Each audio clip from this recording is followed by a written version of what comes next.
Grande Dame, congratulations, you are first.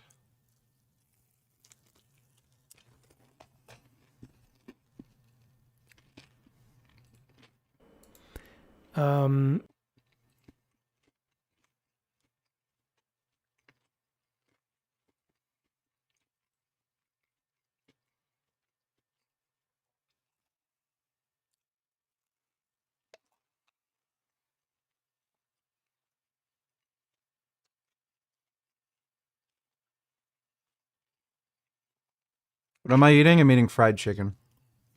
Vegan fried chicken, of course.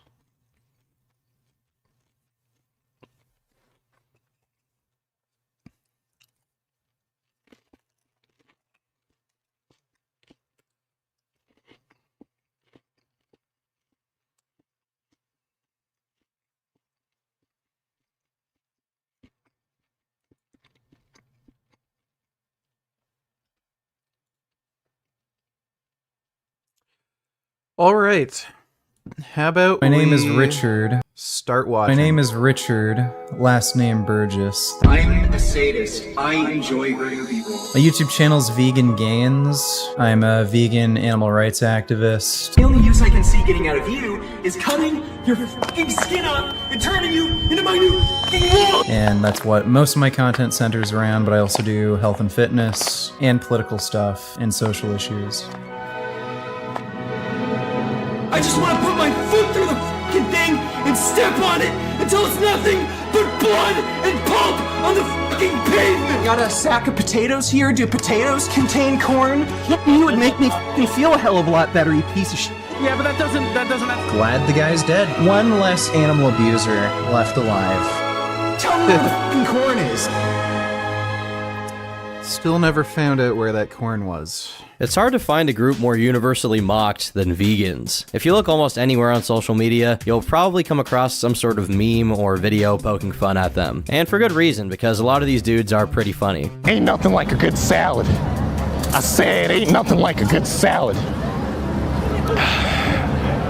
Hey, I'm vegan. Many people see them as pretentious overreactors to a relatively trivial issue. Groups like PETA haven't helped this reputation in any way and have actually done the opposite from what they regularly post on social media and what they've done outside of social media, like abducting people's dogs. Vegan YouTubers, to their credit, have worked to challenge and dismantle the prevailing narrative that's built up that vegans are annoying over the years. One man trying to spread the vegan lifestyle is Richard Burgess, also known online as Vegan Gains. Richard has gained quite a reputation over the years for his unwavering dedication to promoting a vegan lifestyle. His journey into the world of veganism began back in 2015, and since then, he's gone to great lengths to showcase the advantages of this dietary choice, albeit sometimes employing rather unconventional methods. I fucking hate children. They literally make me sick. When I see babies in a commercial, I start to gag and almost throw up, and I have to look away and mute it. From laughing at his grandfather dying of a heart attack, to getting into actual real-life By the way, didn't laugh at him having a heart attack. confrontations with other vegan YouTubers, supposedly making fun of a kid who was dying of cancer, and even having short feuds with massive creators like Leafy, Grade A Under A, Onision, and Moist Critical, it's fair to say he's an abrasive personality. Did you see Andrew Tate is claiming to have lung cancer now? Hopefully. As a result of this, many have called Vegan Gains a clout chaser, someone who starts drama with larger creators with the sole purpose of getting attention for his own selfish gain. They say he makes vegans look bad as a whole. They say his crude, distasteful humor, even going to the point of mocking the recently deceased because they ate meat, is bad. But I've always found Vegan Gains fascinating despite the outrage. Thankfully, Richard himself agreed to meet up with me and answer any questions I may have about his controversies and his life. So today, join me as I take a never-before-seen look at his past to see how he may have ended up the way he is today. We're going to take a deep dive inside the mind of the internet's most psychotic vegan. So, how you feeling? Good. It's 11 a.m. in the morning. We're currently on our way to Best Buy to pick up some stuff because today we are meeting with Psychotic vegan YouTuber Vegan Gains. Probably like the most infamous vegan on the internet. I can't really think of anyone who comes close. Honestly, I can't even think of any other vegans online. He's really just him. And I'm honestly kind of nervous to hang out with him today because he said he was down for a video and like that's all good, like he's down for collabs and stuff. Apparently he hasn't done very many of them, but he says crazy stuff I asked him about meat eaters and like what he would do if it was legal to kill them, and he was like, "Yeah, I mean, if it was legal, I would probably kill meat eaters. To be honest with you, like there'd just be nothing stopping me from bashing their fucking heads in." And I was like, "Oh, okay, Ace take. we're in that kind of territory, I guess." So I don't know. I'm a little nervous personally. Like he might, you know, cave my head in like a coconut or something. Do I know that's gonna happen? No, but yeah, definitely a little nervous. So. And as always, keep in mind, I don't necessarily endorse or support any opinions expressed by Vegan Gains. This video has been created for entertainment, education, and comedy purposes only. Thank you. Much of what we know about Vegan Gains' early life comes from his own mouth. That being said, given a lot of the information he shared doesn't exactly paint him in a positive. My name is Rajesh Kumar. You killed my father. Prepare to die. Well, just like your father, you are going to get smothered by my ass. Thanks for the donation, Rajesh Kumar. Light, I'm willing to believe his stories. Richard Burgess was born in 1991 in Canada. These formative years were marred by an atmosphere that he himself describes as somewhat hostile. The primary reason for this was his parents' relentless obsession with his involvement in hockey. His parents were extremely committed to making sure he had a strict training regimen. The weight of this expectation bore heavily on his shoulders, creating immense pressure for a young boy. The intensity of that obsession would lead them to shame and humiliate him, especially when he didn't perform up to their lofty standards, or if his team suffered a loss on the ice. Richard recalls the uncomfortable car rides home, marked by their angry tirades, where they would berate him with scathing criticisms, accusing him of playing poorly and insinuating that he should feel ashamed for merely attempting to try to play hockey. Richard has also said he had asthma as a child, and he attributes this to potentially being the reason why. It's rumored that the ice rinks he would constantly play on actually had ammonia spilling out of the fridges, which could have killed him. Sometimes as a child while riding his bike, Richard would start choking profusely and eventually collapse before passing out. He would wake up soon after and barely remember anything. So, minor little detail that's wrong here. Congrats, Richard, on the documentary. Is it true you are Somalian? Also, I've taken LSD before and will be taking it again, 2 tabs, 225 micrograms, this Saturday. This time, the trip will be solo. Any tips? Also, what's your experience with psychedelics?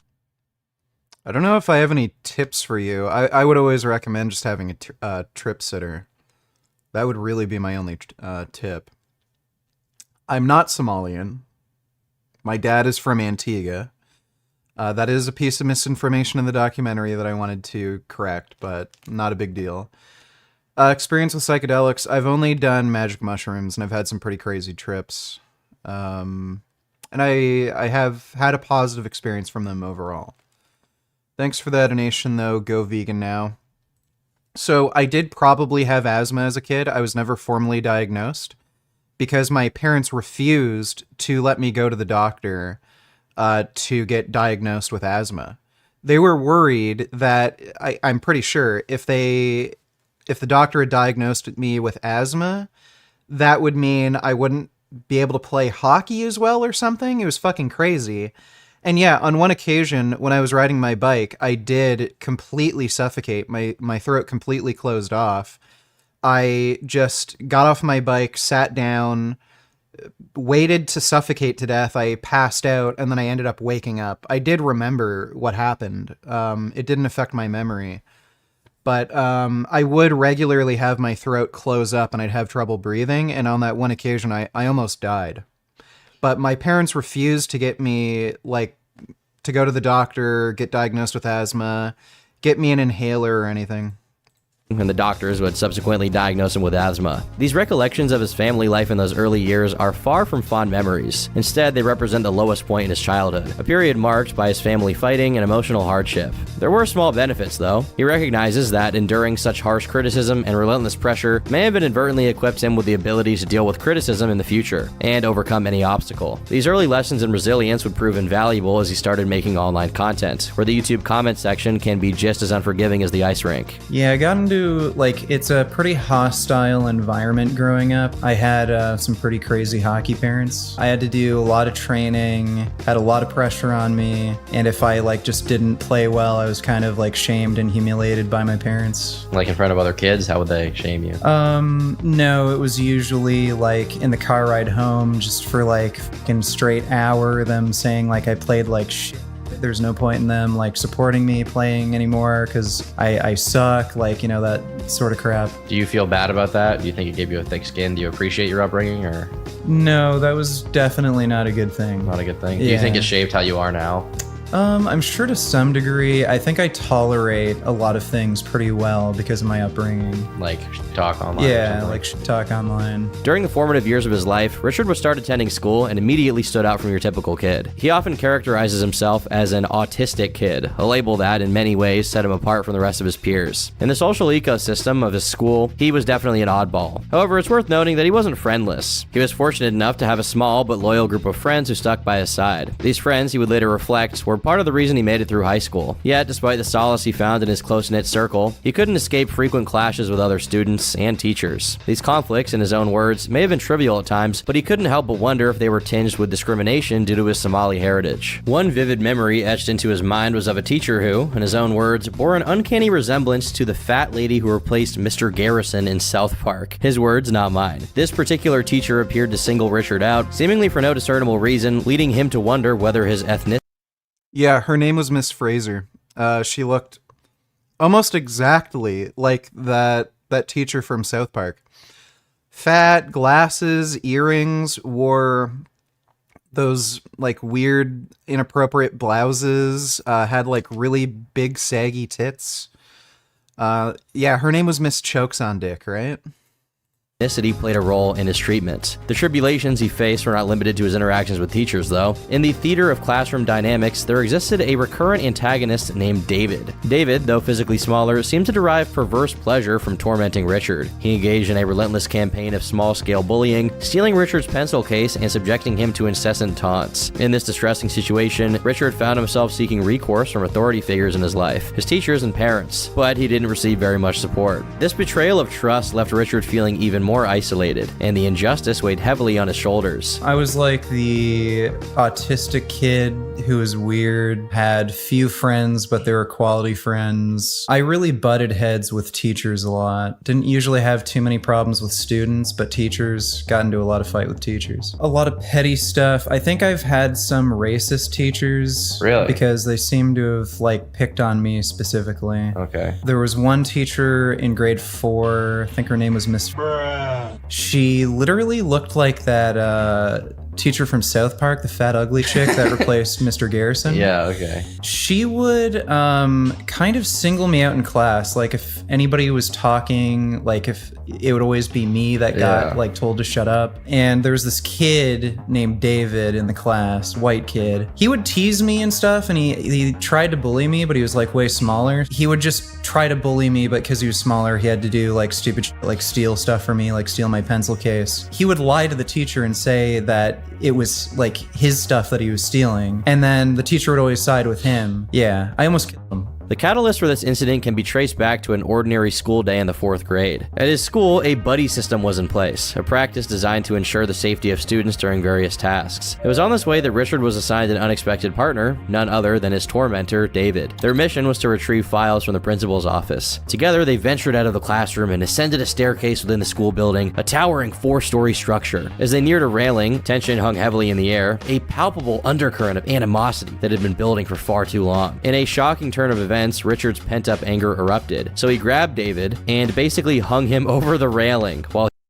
Yeah, so that did happen. I almost killed this kid. I hung him over the railing. This graphic depiction isn't exactly what I did. I didn't like literally pick him up and hold him over with his legs dangling. Basically, his back was against the railing. I grabbed him by his shirt collar, and I like leant him over, and like his back was against the railing, but he was basically teetering over the edge, and he was just pleading for his life. while he pled for his life. Thankfully, Richard's better judgment prevailed and he decided not to let him go. The realization that he could face serious consequences or even imprisonment brought him back to his senses. With a sudden release, he let go of David, allowing him to escape from the brink of tragedy. Remarkably, David chose to keep this traumatic incident to himself, a silence that probably came out of fear and a deep-seated apprehension of Richard. So if someone really fucks with you, like you do get genuinely like homicidal rage potentially.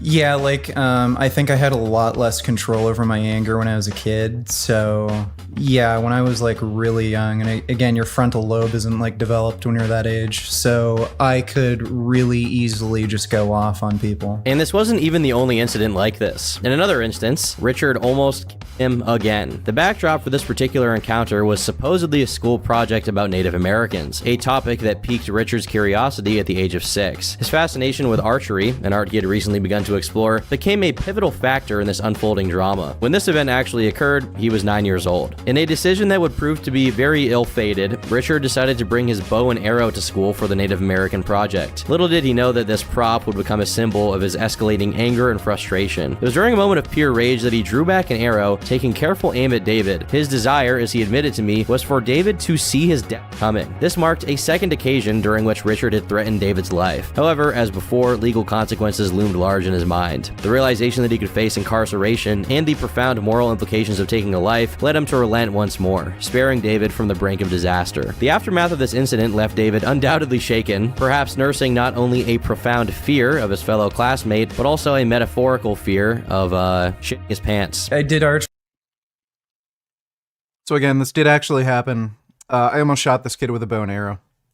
Since I was like pretty young, like probably around like maybe 6, 7, 8 years old, something like that. And there was like this class project thing with Native Americans and pilgrims and shit. And this is pre 9/11, so things were more lax, you know. So I brought the bow and arrow as part of my like Native American character, and I had actual arrows.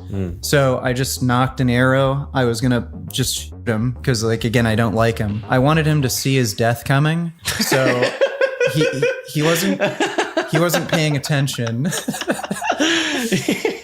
So you didn't do it for that reason. Well, he wasn't paying attention, so I said, "Hey, David." So he looked over. He freaked out and like he was like, "Oh my God, help!" And I just like, again, just synapses in my child brain started going, and I'm like, probably go to jail for this or something. Despite the unsettling events and instances of explosive anger that peppered his life, those around him apparently didn't readily brand him as a psychotic individual. Instead, Richard managed to foster positive relationships with some of his peers, even if he remained, in his own words, a bit weird. Did people in your school? Kind of strange is this sort of behavior runs in my family. My uncle almost shot and killed my other uncle. So again, this is like way back in the day, like what, this would have been 1970s, I think. So times were different.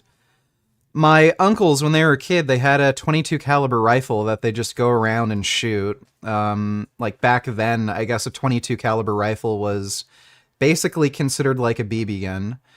My one uncle was lining up a shot and he was going to shoot and kill my other uncle. And he said the only reason he didn't do it was because he just looked too happy, just, you know, running around in the field. So he figured it would be kind of cruel to end his happiness. So, I don't know. Might be a weird thing that runs in my family where we just have a tendency to want to shoot other people or something.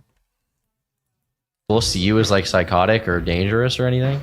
No, I got along with most people. However, it became evident that beneath the surface of this seemingly enigmatic, but ultimately... Oh yeah, what's also funny is my dad almost shot people too. When he was a kid, he had a .22 caliber rifle. He would go down to this construction site and he'd shoot .22 caliber bullets at construction workers, and he'd try to aim really close to their heads so the bullet would whiz by, and he'd see how long it took for them to notice.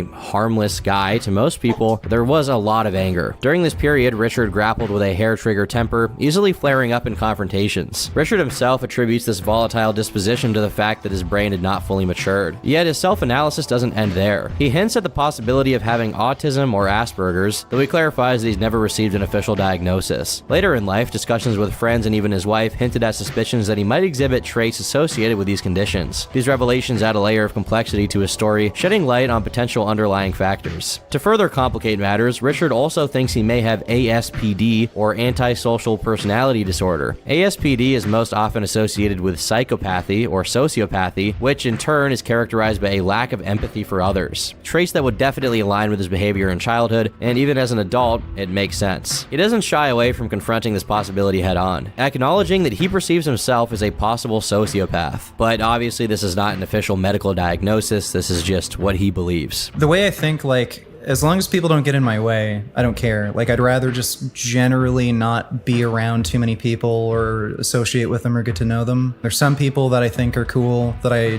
become friends with. But if they kind of get in my way and start fucking with me, I have no problem fucking with them. By high school, he had already started weightlifting, resulting in a remarkable increase in muscle mass and physical stature. But this weightlifting did little to blow off steam. During this time, Richard forged a friendship with an individual he likens to the Eric Cartman of their group, a comparison that effectively described his friend as pretty much being an asshole. And I guess it's also worth noting I think he probably liked South Park. At one point, this friend borrowed video games from Richard only to never return them. A breach of trust that left him disillusioned and feeling betrayed. Even more, this friend displayed a callousness that extended to the mistreatment of dogs, kicking them often. In a perplexing turn of events, Richard found himself engaged in a brutal physical confrontation with this friend. The story goes he was walking past his friend's house one day, and he spotted his friend outside, or now former friend, enjoying a cigarette near the high school. So Richard then approached him and unleashed a vicious beating. His explanation for this act of aggression was devoid of a specific provocation. It seemed to be a culmination of past incidents and the need to assert dominance over someone who had repeatedly pushed his limits. You mentioned there was one time when you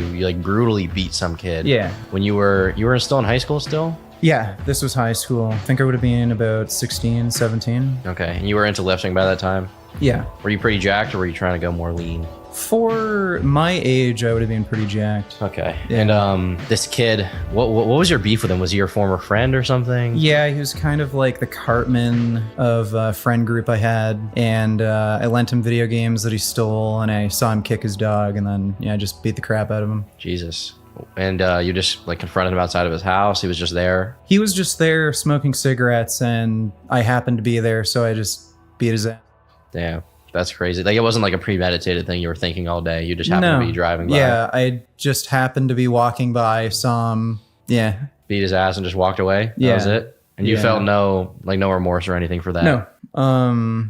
Think he got what he deserved. Rich didn't try. Yeah, that guy didn't go to my high school. I think he went to Laurier, which was sort of nearby, but he was part of a friend group that I had outside of high school. So he didn't go to my school, but basically he went to a school near my high school. I think I swam there once for a competitive swim meet. But that guy was a fucking asshole. He really deserved it. Very much in high school and didn't do very well when it came to grades, but that didn't stop him from making a significant change right before his 19th birthday that would go on to pretty much define his life from there on out, going vegan. This decision to fully go vegan, he claims, was because of two main events. One of them was a near-death experience, which came from an E. coli infection that put him in the hospital due to an infection in his knee. Richard was in extreme amounts of pain from this, so the doctors gave him a large dose of morphine, along with a mix of oxycodone and Percocets. Rich thinks that he took so many of these painkillers that it almost killed him. So much so that he could hear his heart stop, at which point he claims to have had an out-of-body experience where he realized the preciousness and value of life, therefore becoming extremely sensitive to animals. Despite this, one of the most interesting things about vegan Gains is while he has a relatively high amount of empathy for animals, he has a very low amount of empathy for humans, especially those who are hypocrites. The second incident that influenced his decision to go vegan was when his friend showed him a speech called "The Most Important Speech You Will Ever Hear" by Gary Yourofsky, an animal rights activist. In this speech, Gary discusses the cruelty and suffering suffering than animals endure in the meat, dairy, and egg industries, highlighting the horrors of factory farming and animal exploitation. He argues that it is morally wrong to harm animals for human consumption when there are viable alternatives available. Gary also addresses the environmental impact of animal agriculture, emphasizing the role it plays in deforestation, greenhouse gas emissions, and resource depletion. He asserts that adopting a vegan diet can significantly reduce our ecological footprint. Furthermore, Yurovsky claims that there are many health benefits that come from a vegan lifestyle, citing studies that link animal products to various health issues. He promotes a plant-based diet as a way to improve personal well-being and the well-being of animals. Throughout his speech, he uses graphic imagery to engage the audience and drive home his points. The golden rule states, do unto others as you would have done unto yourself. Animals qualify as others, and thou shalt not kill. The four most important yet most ignored words in all religious teachings. After seeing his speech right on the spot, Rich was convinced enough. Yeah, that was a great speech. I'd highly recommend everybody watch that speech. After seeing that, I went vegan right away. To go fully vegan, and ever since then, he's not had any meat since the age of 18. You ate meat till you were like 20? Well, no. Again, I turned vegan just before my 19th birthday. Okay. So you were 18. Yeah. So I think there were two things that really led to it. One was a near-death experience that I had when I had an E. coli infection in the hospital. I think I overdosed on opiates, so I had multiple surgeries to try to flush out the infection in my knee. So I was put under. I was on the highest dose of morphine they could give me, and the nurses gave me OxyContin and Percocets. And this is all in one day. Oh, so you must have been in extreme pain. Yeah, I was in insane pain, and I think I took so many opiates, I had a near-death experience, and I remember actually feeling my heart slow down, and then leaving my body, and then I became the universe. It was like this really weird out-of-body experience. I think that made me just a little more empathic, because I felt like I just became everything. With this new perspective on life, Richard found himself drawn into the world of YouTube. He noticed a significant gap in the platform's content offerings, particularly in the realm of vegan health and fitness. According to him, there was an overwhelming lack of vegans in the weightlifting community, and among those that were weightlifting, Richard didn't really like them. So on December 12th, 2014, he created his own YouTube channel titled Vegan Gains. I was vegan for a few years before my YouTube channel. Yeah. I was really into health and fitness. There wasn't really many vegan health and fitness channels. So I would just get content from normal fitness channels, and just every so often they'd make stupid videos about how red meat is fine, saturated fat isn't something that's too big of a deal, and they'd promote animal products as if there's no ethical issue. So yeah. I just got kind of fed up that there was no one fighting back against it, so decided to start my own channel. As Rich started uploading YouTube videos, his abrasive personality immediately got people's attention. He was basically willing to talk anyone, regardless of sub count, experience, level, or expertise. Yeah, you have heart disease, and you had surgery for heart disease, and you're dumb enough to keep eating foods that cause heart disease. This may surprise the out of you, but plants have protein too, and unlike your protein supplements, plants don't lie about their protein content, so say whatever the fuck you want about vegetarians and vegans. Let's see how hard you can punch when you die of a fucking heart attack. And as did everyone in 2014, he made sure to include some Smosh-style skits. Just hold the line, we can do this! What button is for shoot again? One series in particular proved to be the catalyst for channel growth and solidified his presence on YouTube, Worst of the Fitness Industry. This series was a scathing critique of fellow fitness YouTubers, whom Rich perceived as not only promoting an ethically questionable diet, but also embodying what he considered to be more unsavory aspects of the fitness genre as a whole. Not long after launching Worst of the Fitness Industry, his channel experienced a meteoric rise, accumulating 55,000 subscribers within a mere 6 months. Viewers were drawn to his unapologetic approach in dismantling larger fitness channels. His skits served as the icing on the cake, adding an element of comedy and entertainment that most others just weren't doing. Figures like Ben Pekulski, Furious Pete, and most notably Lex Fitness found themselves under a scrutiny. However, it was the latter, Lex, who managed to irk Rich to a considerable degree. Rich's video targeting Lex Fitness wasn't just a critique of his dietary choices, it was a scathing indictment of what Rich perceived as a profit-driven approach. He openly accused Lex of peddling subpar fitness supplements to his dedicated fan fanbase solely for financial gain, rather than a genuine commitment to their well-being. Rich didn't stop at critiquing Lex's professional decisions. He also took jabs at Lex's girlfriend, insinuating that Lex was depriving her for the sake of maintaining an image online. It's not like having a functioning penis will help you win any bodybuilding shows or become a fitness model. And when your girlfriend looks like this, erections become pretty overrated anyway. Lex Fitness responded to Rich's video with a challenge of his own, urging Rich to meet him in person if he believed his words held weight. And, true to his form, yeah, so Lex threatened me. He made this veiled threat to attack me if he ever saw me at a fitness expo. Person if he believed his words held weight. And, true to his form, Richard accepted the challenge. In June of 2015, Rich attended the 2015 Toronto Pro Super Show, an annual bodybuilding event. His primary intent was clear: to confront individuals he had critiqued online, and Lex was high on his list. The video capturing their face-to-face encounter at the event is a snapshot of this unfolding drama. Lex promptly demands an apology from Rich for the comments made about his girlfriend, while Vegan Gains says no, and then turns around and flexes his bicep to the camera. The exchange escalated when Lex threatened to involve security, prompting Rich to Scooby-Doo run out of there. Lex proceeded to upload a video where he vehemently expressed his disdain for Vegan Gains before challenging him to a physical confrontation, showcasing clips from his MMA career as evidence of his... Yeah, so this was bullshit. Lex threatened me. He said he'd beat my ass if he ever saw me at an expo. I came and met him. He didn't do anything. And then he got pissed off that made him look bad. So then he challenged me to a fight like a day or two later, and he was in Quebec. So that, I think that's like 1,400 kilometers or something. Really far away. It would have been like a 6-hour drive or some shit. So obviously I'm not going to do that. And then he's like, oh, fucking pussy, you wouldn't even fight me, after he's the one who threatened to fight me. Then when I show up and say, yo, what's up? He does nothing. And then he moves to an entirely different province. And then he's like, come fight me. Like, you already said that, and you did nothing. So, yeah, I didn't show up, and I didn't waste my time. Who you think were worse, teachers or students? For me in high school, the teachers and principal, they're one of the worst for me. They didn't care what students went through, even when I defend myself against people who try to fight me, and I was suspended. Yeah, dude, that's a common theme in, like, fucking schools. Like, they won't do anything about the bullies, but then if you defend yourself, they'll suspend you. It's really fucking stupid. Yeah, but teachers and principals, they're always fucking retarded. Thanks for the donation, Shades.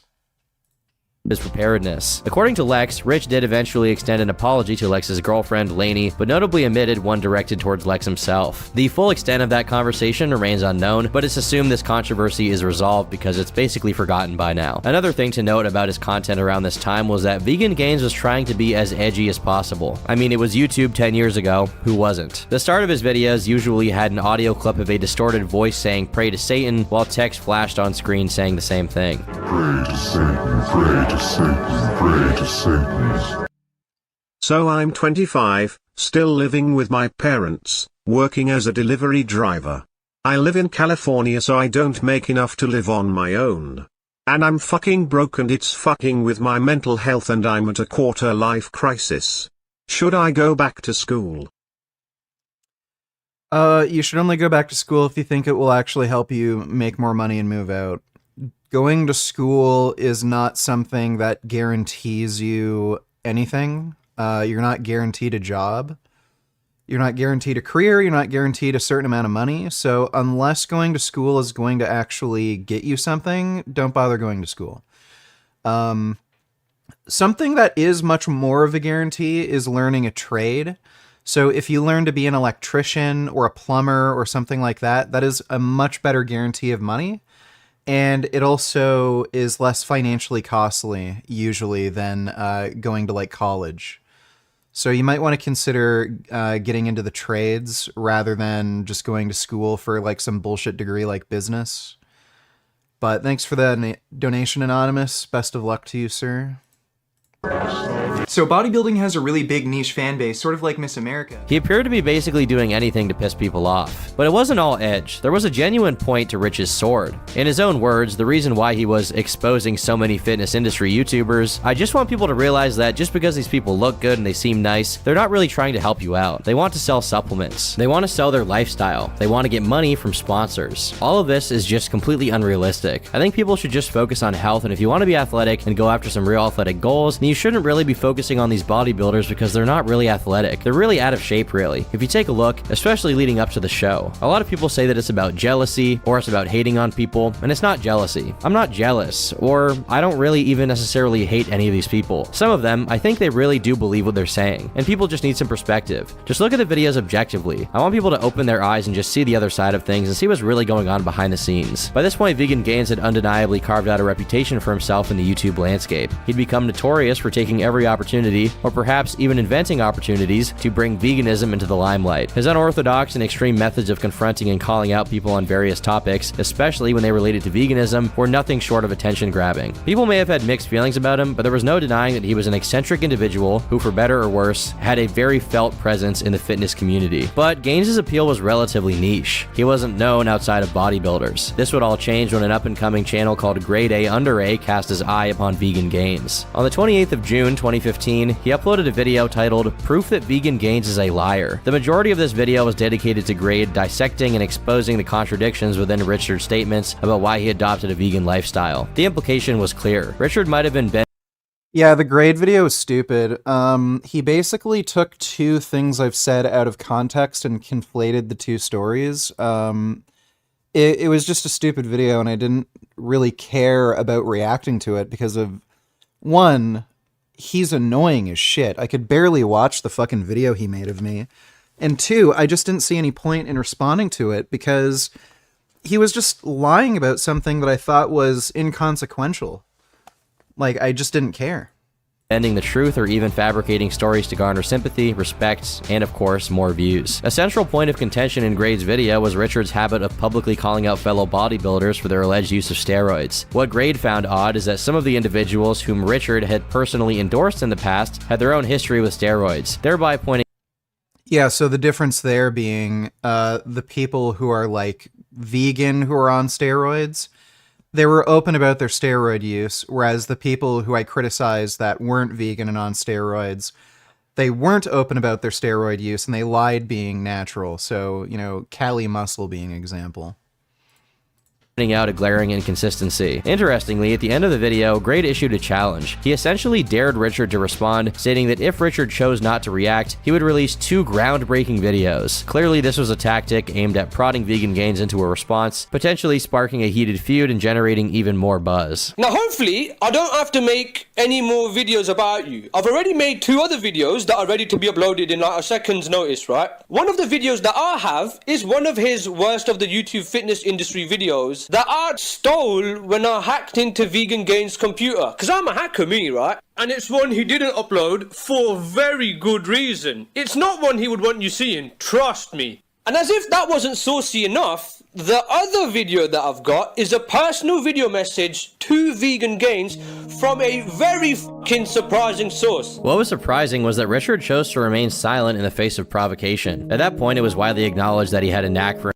Yeah, again, so the only reason I didn't respond to Grade A Under A is because his video was just stupid and he was lying about something that was inconsequential. He wasn't talking about my stance on veganism, health, the environment, like any topic I talked about. He was just making personal attacks against me and basically claiming I wasn't vegan for the reasons I said I was vegan. But again, he just conflated 2 different stories I shared as if they were like the same thing, talking about the same instance at, oh my god, this cat, the same time.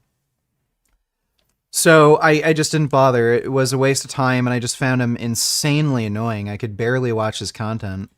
for engaging in verbal battles and creating controversy, yet he inexplicably turned his back on this opportunity to fire back at Grade. As Grade promised, just 5 days later, he uploaded another video urging people who dislike Vegan Gains to tweet at him if they wanted to see the new video on Saturday. 2 days passed, and the video was released, titled Vegan Gains vs. Grade A under A. However, what unfolded in that video was far from what viewers might have expected. Instead of being a harsh takedown or scathing expose, it turned out to be more of a joke or a roast, straying far from the notion of a hit piece. In fact, the first 3 minutes of the video consisted of edited clips designed to make Richard appear stupid, and Grade himself acknowledged this approach within the video. I carried on snooping and I found some more dirt on him. And this dirt, if I'm honest, is actual dirt. Like the video you just seen, that's a joke, right? But this is actual dirt on him, right? The remainder of the content didn't live up to the anticipation of real dirt that was promised. Instead, it mainly featured embarrassing comments that Richard had made on YouTube in the past. Yeah, so my old account, Haberdashery, I would troll people and say that I met aliens. And then he basically tried to make it seem as though I actually believed I met aliens when I was obviously trolling.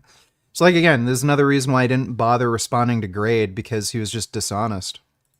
Far from the explosive revelations that had been hinted at. After both videos had been released, both Vegan Gains and Grade A under A experienced a noticeable surge in growth. This boost in popularity occurred despite the fact that Richard chose to remain completely silent. That being said, once the videos were all out on the table, Richard released a response where he criticized Grade for avoiding the topic of veganism altogether and called— Can you recommend any wet food for cats? Benevo has vegan wet food for cats, and I believe Evolution Pet Food also has vegan wet food for cats. his voice annoying. Wow, 3 videos about one person, and they're nothing but 10 minutes of personal ad hominem attacks. Nothing about veganism, nutrition, the environment, or anything relevant to the topics of my videos, just you obsessing over me. Why don't you just come out and say what you really feel? By August, Richard had amassed over 80,000 subscribers, and he was about to pull one of his wildest stunts yet. Lionheart donated $2. I don't think you have any psychological problems. Well, I fucking do. I think that you saw through the illusions early on and refused to comply with the academic institutions, culture, tradition, etc. You became rogue and didn't care about conforming to dogmatism. Well, I don't care about a lot of societal norms and stuff like that. That's not what gives me psychological problems, but, like, I do. If you were inside my mind, you would understand that I do have psychological problems. I have issues with depression, anger, crap like that. And they are serious issues, but I'm not as crazy as people think. I think that's what you're trying to get across. But thanks for the donation, Lionheart. Yet. In late July, Richard made an announcement on his Facebook, sharing the distressing news that his grandfather had suffered a heart attack and was being rushed to the hospital, accompanied by a stark declaration that he might not survive. However, many found the last sentence to be pretty offensive. My grandfather just had a heart attack, seizure, or stroke. I'm not sure exactly what yet. His heart stopped beating and he stopped breathing, but the paramedics were able to get his heart going again, but he still can't breathe on his own. He's on his way to the hospital right now, and I'm not sure what's going to happen to him. He's 82, and there's a very likely chance he's going to die. This is the price you pay for a bad diet, and you can expect to see a video on this very soon. I'm going to warn you all ahead of time, it will be graphic. A few days later, Rich uploaded a video titled, "My Grandfather's Heart Attack and Death." The video's description mirrored that closing sentence from his earlier Facebook post. Within this video, he provided his own personal account of his grandfather's demise, confirming that he had indeed succumbed to a heart attack. Yet, what astounded viewers was something that Rich admitted within this video, that he wanted to record his own grandfather's death and share it with the world via YouTube. I called 911. They told me to perform CPR on him until the paramedics got there. So I was performing CPR on him for a few minutes until the paramedics got there. Then I took out my camera, started filming, and of course you can't see the footage, but that's what happened. His family obviously reacted with horror and staunch disapproval, promptly forbidding him from carrying out such a disturbing plan. Rich's evident sadness at not being able to execute this intention only added to the unsettling nature of the situation. His rationale for wanting to publicly document his grandfather's death was as insane as it was unsettling. He articulated a belief that his grandfather's dietary choices had contributed to his fatal heart attack. In Rich's view, sharing this grim spectacle spectacle on the internet would serve as a cautionary tale, a stark example of the dire consequences of an improper diet. Naturally, that video attracted an enormous wave of criticism from virtually everyone who came across it. People from all corners of the internet began labeling Richard a psychopath for wanting to film that and post it to his YouTube channel. However, in response to this barrage of criticism, Richard displayed a remarkable degree of unwavering conviction. He doubled and then tripled down, seemingly not caring that people were upset at him at all. A YouTuber named Repsion stepped into the controversy and issued a video strongly condemning Richard's actions. In that video, Repsion suggested that Richard might have a mental disability, claiming that only someone lacking in empathy or humanity could do such a thing. Repsion's video, which criticized Richard in no uncertain terms, added a lot of fuel to the already raging. By the way, what's hilarious about this, this guy Repsion criticized me for filming my grandfather's heart attack. He was dating this crazy bitch who cheated on him, got pregnant with the guy that she cheated with. She tried to get back with him, and she convinced her to get an abortion so that she could get back with him. He wouldn't take her back if she didn't get an abortion. So this fucking guy convinced a woman to get a fucking abortion because he's like this weird beta cuck simp who will take a girl back after she cheats on him. And then he criticized me for filming my grandfather's death. It's like, Jesus Christ, dude. I don't know. I think convincing a girl to get an abortion might be a little worse than filming your grandfather's heart attack. Fire. Who in their right mind, unless they're mentally ill and sick, like beyond the normal scope of a mentally ill person? I'm mentally ill myself. I have clinical depression. Why is the first thought to come to your mind is, hey, I want to record my grandfather having a stroke? How does... So this is a lie, by the way. My first thought wasn't, hey, I'm going to record my grandfather having a heart attack. What happened was, I was in my room just on my computer. My grandmother panicked and came and got me, and she said, I think Barry, who is my grandfather's name, is having a heart attack. So I ran. I saw that, yeah, something fucked up was going on. So I called 911. I got them on the phone. They were sending over paramedics.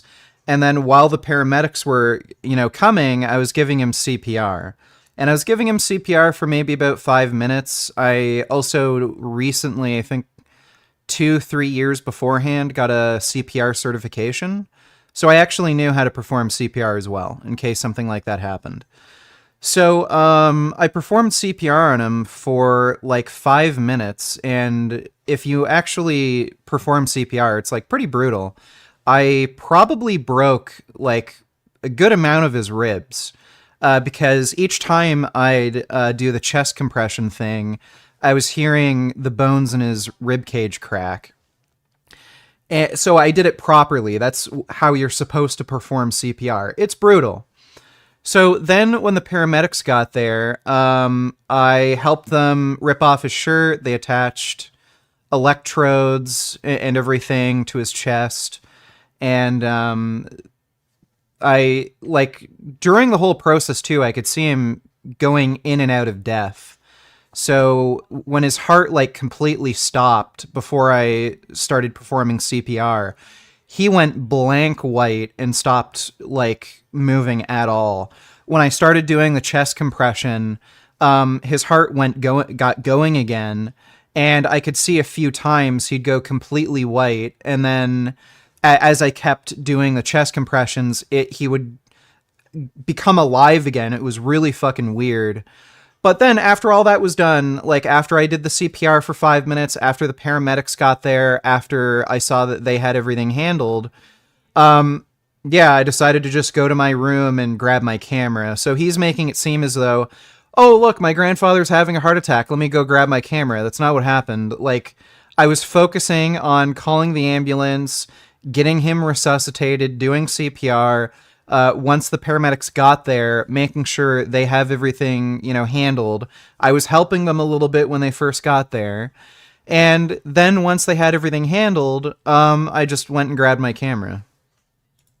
does someone think like this? Hey, the first thought that's gonna go through my mind when my dad's having a heart attack is I'm going to record him having that heart attack so I can show it to YouTube, show it to all my YouTube subscribers, and this is what eating meat really does. But this actually wasn't the first time that Richard and Repzion had crossed paths. The seeds of this online encounter were sown back in May when Repzion took to YouTube to articulate a stance on veganism. His viewpoint at its core didn't fundamentally oppose the principles of veganism itself. Instead, his reservations were rooted in the instances where individuals seemed inclined to impose their dietary choices onto others instead of allowing people to live their own lives how they want to. By now, it should be no surprise that Vegan Gains had a penchant for taking matters to the extreme. In characteristic fashion, he felt compelled to respond to Repzion's commentary by making it abundantly clear that he couldn't endorse a hands-off approach to non-veganism, because to him, the act of not actively advocating for veganism was in essence an act of complicity in the torture and murder of animals. He expressed that remaining silent on the matter was tantamount to endorsing cruelty, and that anyone who is willing to eat meat, or not call out others who do eat meat. Why don't you make a side channel and edit clips out of your live streams? Because you have so many valuable clips in your live streams. I'm either going to upload them to a clips channel or just upload them to my main channel. I'm not sure yet. But yeah, I have been planning on doing that. Thanks for the donation, Mr. Bean. Is complicit in the suffering of millions and millions of animals every year. So I'm going to get straight to the point. Mr. Repzion. Yes, Mr. Repzion thinks that unless it's affecting you directly, you have no right to protest. So let's just let people torture, murder, do whatever sick fucking horrible acts they want to animals, because unless it's affecting you directly, it doesn't matter, because we're all just selfish little children who feel no responsibility to help others. Repzion, in turn, issued a follow-up video reiterating his initial points. He contended that Richard had misconstrued and taken his comments out of context, thus setting the stage for a rebuttal. The drama that ensued followed a pretty predictable trajectory, gradually fizzling out and fading into the background. So what he doesn't mention here is that Repzion was falsely making copyright claims against my videos. So he was making false copyright strikes each time I would make a video response to him.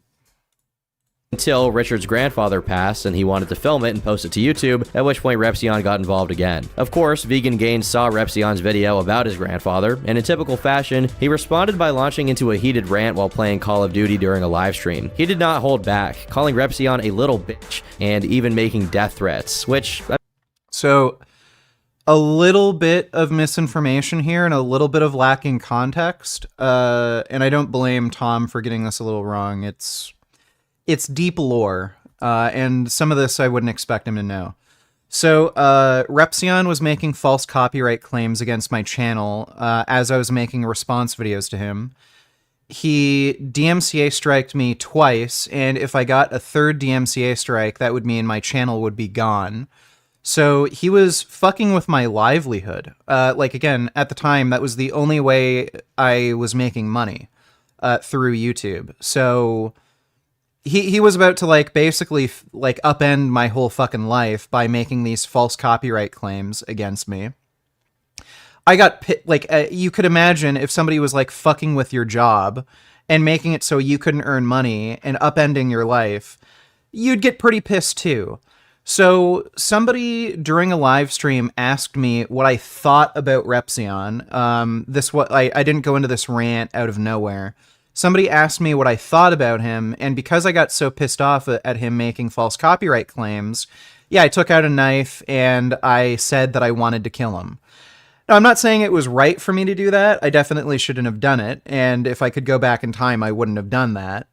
But basically, I think it's understandable why I acted that way. He was making false copyright claims against me. My channel was at risk of getting terminated, which was my sole, form of income at the time. And I got super, super fucking pissed off at him. And when somebody brought him up, asked me about him during a live stream, I overreacted and I flipped out. I mean, while he is kind of joking about it, I think he does feel that way a little bit. Repzion's a little fucking bitch. Like, I usually don't have a huge issue with people I make videos about, but yeah, if I had the opportunity, I'd... He even goes as far as to display a knife on camera as part of his rant. Witnessing this, Repzion felt compelled to create another response. He expressed his concern that Rich had gone way overboard by making explicit threats, and that he was documenting this for the future in case something happened. Repzion held his firm belief that Rich exhibited psychopathic tendencies, reiterating his initial assessment of the situation. But as vegan Again, I just find it hilariously ironic that this guy is complaining about me displaying a knife on camera and threatening him after he tried to destroy my fucking business.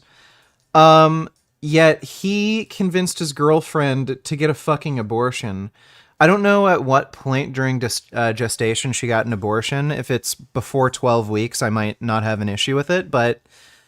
like, if it's after 12 weeks, you are, like, legitimately killing a human life, and then he's upset that I'd threaten him? Like, it's a little hypocritical. Gaines looks back on this situation, he acknowledges that he would have handled it much differently. His initial impulse to record his grandfather's passing for public consumption stemmed more from emotional trauma that had occurred to him as a result of his grandfather.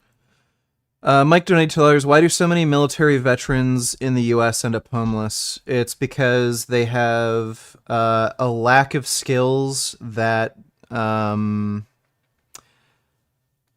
they have a lack of skills just in general. So they might be able to do work in the military, but the skill set that they have to do work in the military doesn't really translate to other forms of employment, especially forms of employment that can make enough money to... you know, own a home or pay rent. And secondly, I'm sure most of it has to do with mental health. So the military doesn't provide enough help for soldiers after they see combat, after they get post-traumatic stress disorder, and they just become so mentally unhealthy they can't really hold down a job. And I would say that's the main reason. Thanks for the donation though, Mike.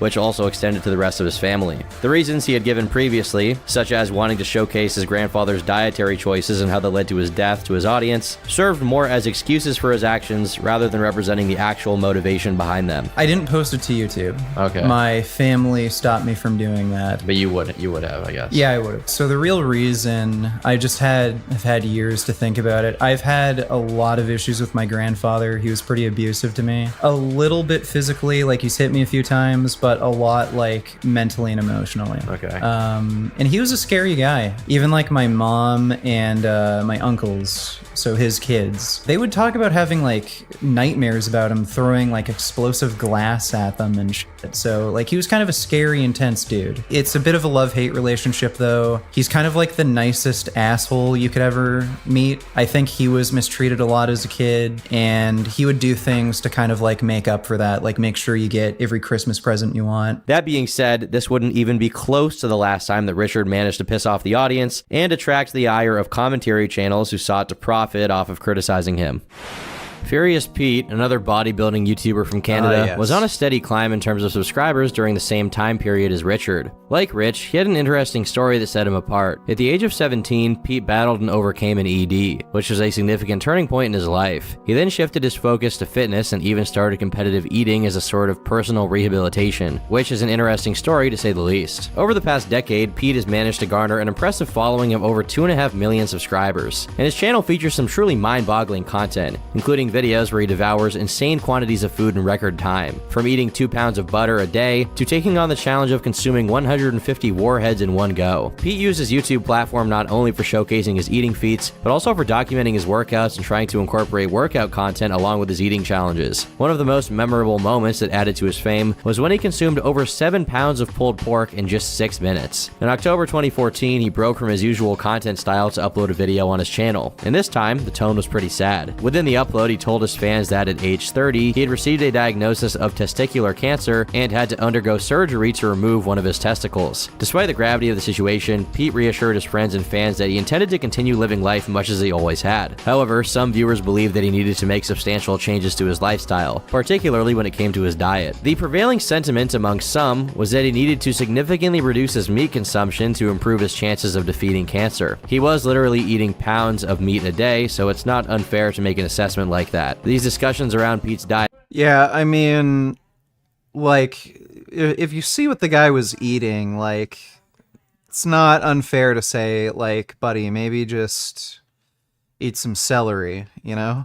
Were not new. They had existed as a part of an ongoing dialogue among his viewers. Some vegans asserted that his non-vegan diet was a contributing factor to his illness, a claim that Pete vehemently challenged. He defended his position, asserting, "I've gotten a lot of hate from vegans stating I got cancer because I'm not vegan. I will simply state that anyone can get cancer." And he urged those commenting to just let go of the topic. In one of his videos, Pete revealed that he had received numerous messages, including lengthy emails, DMs, and even handwritten letters from strangers. These comments, especially those regarding his diet, infuriated him, a sentiment he openly expressed in this video. It was hardly a surprise when Rich decided to feature Furious Pete in one of his scathing, worst of the fitness industry videos, published on April 5th, 2015. The video's description alone hinted at the crux of Richard's criticism. What makes Furious Pete the worst of the fitness industry? Well, for one thing, he eats a lot of fucking meat. Richard dissected Pete's diet, which included excessive consumption of olive oil and butter, while Pete unabashedly claimed to have a healthy diet. Beyond dietary differences, Richard took offense at the seemingly innocuous choice of clothing by Pete, a shirt depicting a cow with a fork stuck in it. For someone like Richard, who passionately advocated for veganism and animal rights, this symbol made him furious. One of Richard's most controversial accusations echoed what some commenters had already suggested, that Pete's dietary habits, marked by excess and indulgence, might have contributed to his diagnosis of testicular cancer. However, it's worth noting that after the video's release, it didn't stir up as much controversy as one might expect. Pete chose not to respond to Richard's initial video, and the matter appeared to rest there. Interestingly, they ran into each other just a few months later, this time physically in real life. Both Richard and Pete were slated to attend the same fitness expo in Toronto, and followers of both YouTube stars anticipated a possible real-life showdown. And yes, this was the same expo where Richard had previously confronted Lex. In the aftermath of the event, both Richard and Pete uploaded videos detailing their respective experiences, providing their followers with a glimpse into the encounter. However, it was Richard who dropped hints of potential trouble, insinuating that he'd come face-to-face with Pete when the cameras weren't rolling. Vegan Gains described Furious Pete as visibly agitated during their interaction, and even claims that Pete's girlfriend had called security on him.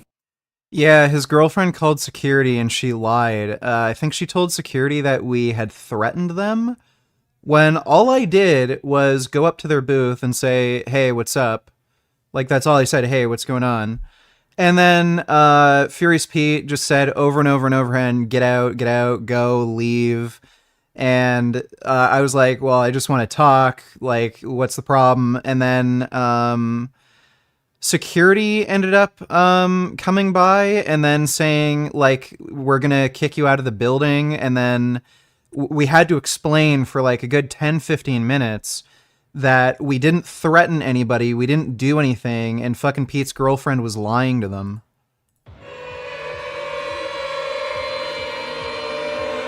Alright, so here at the Toronto Fitness Expo, tried to talk to Furious Pete, but he was kind of pissed off, didn't really want to see me. Hey Pete! Pete! Pete! Hey Pete! Yeah, he won't say hi. However, Pete's account of the situation differed quite a bit. According to Pete, Richard had approached his booth where a line of fans eagerly awaited their turn to meet him. Rather than waiting his turn like everyone else, Richard decided to confront Pete directly in front of his fans. Yeah, so that's a lie. When I went over to Furious Pete's booth, there was no lineup. Nobody was standing in front of him. It wasn't until after I came and talked to him what did a line form. So I was able to come up and talk to him because there was no line, no one was waiting. So yeah, I was essentially the first person in line. So that's just a lie. Fans. Pete said that he had simply asked Richard to leave. He clarified that if Richard genuinely wanted to engage in a conversation, he should have followed the same protocol as everyone else and waited. Yeah, so that's bullshit. There was no line. Nobody was waiting to see him. That's why I went up and talked to him. And then as soon as he saw me, he was like, "Get the fuck out of here, leave." And then his girlfriend called security.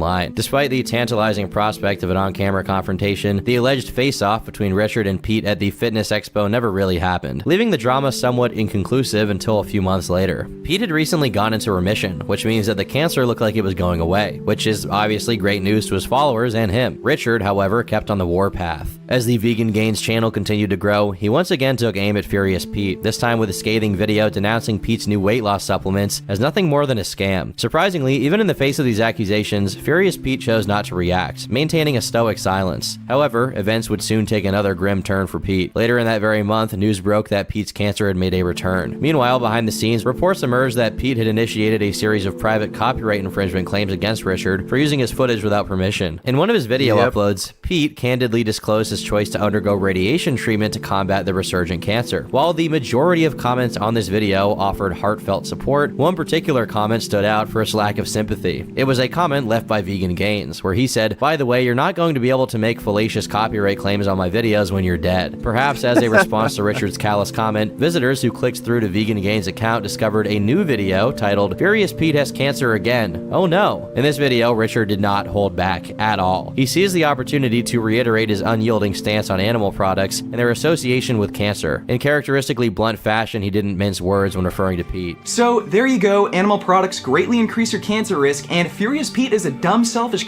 who continued to eat meat, dairy, and eggs even after he learned about all of this, and now it looks like he's gonna die of cancer, and if you ask me, he's getting exactly what he deserved. And good thing for me and a few other people is, you can't make fallacious copyright claims when you're dead. Predictably, the comments section of Richard's video quickly descended into pure rage. Supporters of Pete unleashed a barrage of vitriolic insults, accompanied by spiteful comments detailing their intentions to consume extra meat in his honor. Some even expressed a desire to see someone physically confront Richard in response to his harsh words. Notably, even self-identified vegans who had initially aligned themselves with Richard's viewpoints voiced their disapproval, believing that he had crossed the line. However, Pete continued his deliberate avoidance of directly addressing Richard on his YouTube channel. Instead, Pete's vlog updates began featuring glimpses of his daily progress during the arduous 20 days of radiation treatment. His followers, however, continued to beseech him to finally confront Richard and to stop avoiding the subject. When Pete engaged in an AMA session on the r/fitness subreddit, he pretty much sidestepped any question pertaining to Richard, despite the evident curiosity of those eager to glean some insight into their ongoing feud. In response to inquiries about this long-standing conflict, he chose a rather diplomatic stance, saying, "Personally, I like some of his videos, they're funny, I just wasn't a fan of someone being overly excited that I got cancer." By November 2015, Pete received the news that he was officially declared cancer-free. Subsequently, the animosity surrounding the feud, largely created by Richard, seemed to subside. However, Pete's period of silence proved to be a transient one. In a January 4th upload titled, "The Problem with Vegan Gains, The Cult," Pete decided to break his silence on the topic of the vegan movement. In this video, he expressed his views, stating, "Vegans are so damn aggressive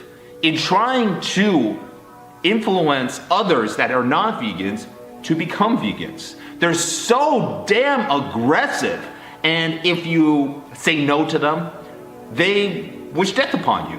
They wish that, you didn't exist." And it's just so hilarious seeing a meat eater say this.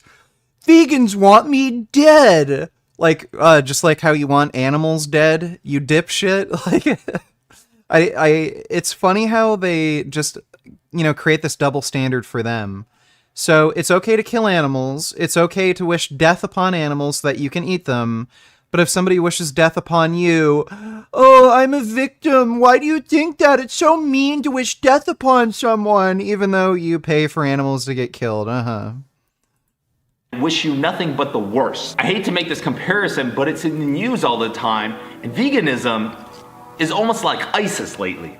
Pete's analogy immediately provoked an angry reaction. In response to the backlash, Pete promptly replaced the video with an edited version that omitted the reference to ISIS. Nevertheless, he defended his initial comparison in the comment section, explaining, "Let's set something straight, especially the ISIS comment I made. When some vegans make videos wishing death upon you and wanting you to be killed if you don't do what they preach, I believe it is a very fair comparison." With Pete finally having broken his silence and igniting a fresh wave of controversy, Richard wasted no time in issuing a scathing response. On January 5th, he uploaded a video wherein he accused Pete's followers of systematically hitting the dislike button on his videos en masse, and that because of that, Pete deserved to suffer from a terminal illness, which would lead to his demise. I don't know what I can say on YouTube for this, but you can probably imagine what Vegan Gains said. Since your followers have a tendency to dislike my videos before they even watch them, I think it's only fair that you die. So obviously that was just a joke. I don't think somebody deserves to die just because their YouTube followers dislike my videos before they even watch them. That was a joke. But yeah, I don't think Furious Pete deserved to live, considering that he was killing so many animals. Once again, we don't endorse any opinions expressed by Vegan Gains. This is what he said in his video. In fact, I vehemently disagree with that opinion. Do I hope Turkey Tom chokes on his next meal? If that next meal contains animal products, then absolutely.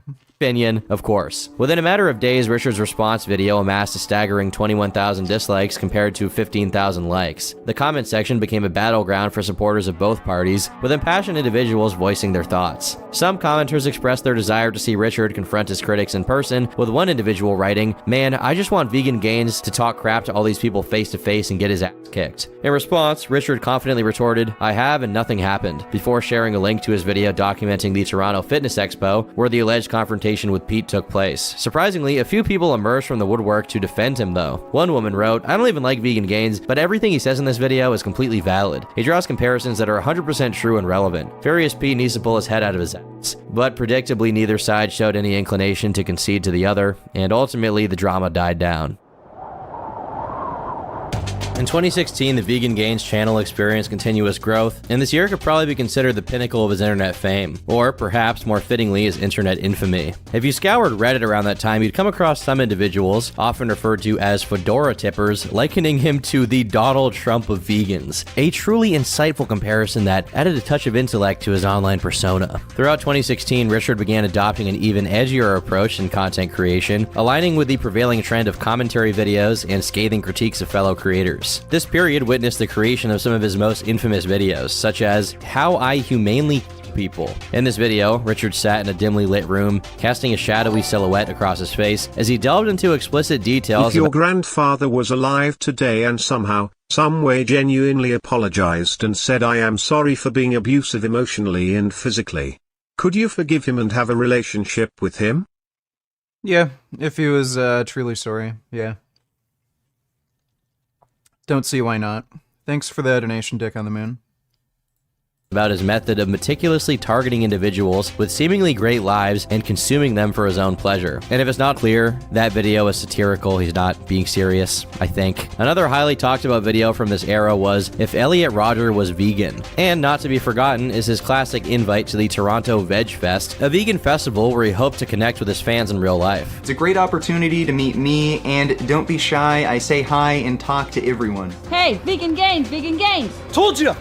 God! Several other edgy videos would keep skyrocketing him in popularity until finally, the final boss of 2016 would cover him. Leafy is here. Leafy was, at the time, experiencing his own zenith of internet fame, and he had a penchant for creating content centered around individuals who were unconventional, offbeat, or peculiar. In this context, Vegan Gains fit the bill perfectly. Leafy's video about Vegan Gains, much like his usual content, wasn't known for its in-depth or artistic merit. Instead, it boiled down to the time-tested formula of poking fun at the weirdest and most infamous moments of Vegan Gains' YouTube career. Leafy dove into the controversies that had embroiled Vegan Gains, including stuff with Repsion and Furious Pete. At the outset of the video, Leafy featured what might just be one of the most widely circulated clips of Vegan Gains. In this infamous snippet, Vegan Gains expresses his vehement aversion to babies, albeit in a very unique way. What? Holy shit. This man is seriously mentally fucked.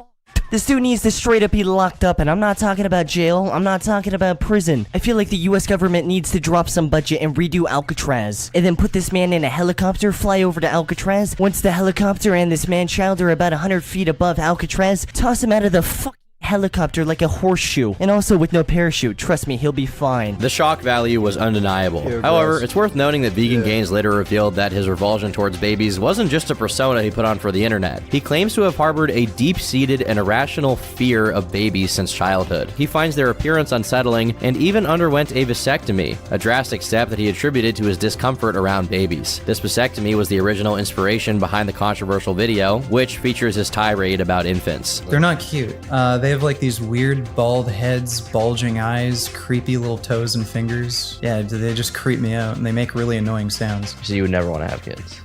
Nope. I have a vasectomy, and my wife has a hysterectomy, so it would be literally impossible for us to have kids. Do you think if you had a kid, you would come to love it? No. No. I don't think I have any paternal instincts. That's crazy. I thought everyone kind of had that. That's interesting. Yeah, Has it always been the case, like since you were young? Yeah. Thoughts on taking antioxidant astaxanthin from algae?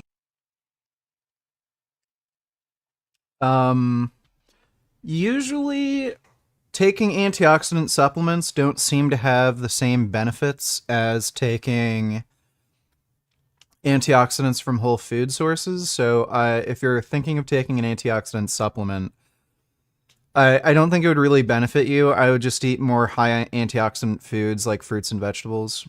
That'd probably be much better for you. And if you are going to take an antioxidant supplement, you probably want to take it with high antioxidant foods. So if you have like a blueberry smoothie in the morning or something. But yeah, that's my thoughts. Thanks for the donation, Sean. Pretty retarded, but it turns out my real dad is my great uncle. Was pretty shook his for a while. Until I turned out too that my brother was a different uncle's son. Seems pretty bizarre that me and my brother are sons of two different men related to stepdad. I don't know how your dad is your great uncle. None of that makes sense to me, but thanks for that donation, random retard. This is the first time I've realized you're basically Broly. Except instead of just Goku, you rage at all babies. Well, thank you. I basically am Broly, aren't I? Big enough to be him. Thanks for the donation, Quest. Even when I was like when I was old enough to be lucid, so probably like around 3-4, when your memories start to form. Yeah. Really creeped out by babies. While many of the clips, including the baby segment, were clearly exaggerated for comedic effect, Leafy didn't seem to interpret them as such, despite likely understanding the satirical nature of Vegan Gains' content. This discrepancy in perception prompted Vegan Gains to respond. In his rebuttal, Vegan Gains accused Leafy of being a bully who targeted mentally disabled individuals. He argued that Leafy took his blatantly exaggerated jokes as serious statements, equating it to slander and libel. Vegan Gains didn't mince words in defending his content and his intent. Interestingly, despite any negative sentiments Vegan Gains may have held towards Leafy, the fallout from this exchange was undeniable. The video Leafy created catapulted Vegan Gains to even greater heights of online recognition. In the wake of Leafy's video, Vegan Gains saw a surge in subscribers, with his sub count soaring beyond the 200,000 mark. The views on his channel were also skyrocketing, regularly raking in millions of views each month. The year 2016 wasn't just a pivotal moment in Richard's online career, it also marked significant personal milestones and improvements in his life. On November 1st, he shared a video with his audience, revealing that he was about to get married with his longtime girlfriend, Jasmine. For those who followed Richard's vlogs, Jasmine wasn't an unfamiliar face. She had made appearances in his real-life segments even before this announcement, blending into the fabric of his channel. Familiarity had already bred comfort for fans, as they often spotted her popping in and out of the vlogs. Before Jasmine came into his life, during his teenage years, Richard harbored vivid fantasies about engaging in casual relationships with many women, believing it to be the epitome of coolness. However, he claims that as he matured and had the opportunity to explore those desires, he found that such a lifestyle didn't really resonate with him. His growing popularity on YouTube exposed him to various vegan gyats who sent him direct messages seemingly interested in one-night stands, something he didn't want to pursue. It was during this time that Jasmine entered the picture. She reached out to Richard on Facebook, expressing her admiration for his videos. Richard sensed that she was seeking something more substantial than a mere one-night stand. They initially bonded over their shared interest in playing Call of Duty, and from there, their relationship grew, with them being together to this day. Before I became sexually active, so when I was in my early teens, I always fantasized about like fucking tons of different women. Thought it was hot to like have sex with people you don't really know that you just met. Then when I did it, it sucked out. So you were intimate with a few people, and then you were like, yeah. this is not for me. yeah, it's not for me. Then I only really looked for good long-term relationships, and then I met Jasmine online, and we just really clicked, and then things just grew, and we eventually got married. Was it like a dating app? How'd you meet? No, Facebook. She messaged me on Facebook, and we ended up playing Call of Duty together. I had a lot of girls messaging me saying that they want to like meet up to have sex, or like they would make it. I could see, like, read between the lines that they were more interested in sex than like actually a long-term relationship. You didn't really care for that? No. And Jasmine, when she messaged me, it seemed like she actually was interested in a long-term relationship. So yeah, I just messaged her back. And they do seem to be quite compatible. Notably, even Jasmine has undergone a hysterectomy alongside Richard's vasectomy. So there's no chance of having a vegan Gaines Jr. for anyone worried about. Hi VG. I hope that you are doing great tonight. Fun fact: antioxidant supplements like vitamin C and E seem to blunt/reduce muscle growth according to science. Also, happy holidays from me in Tennessee.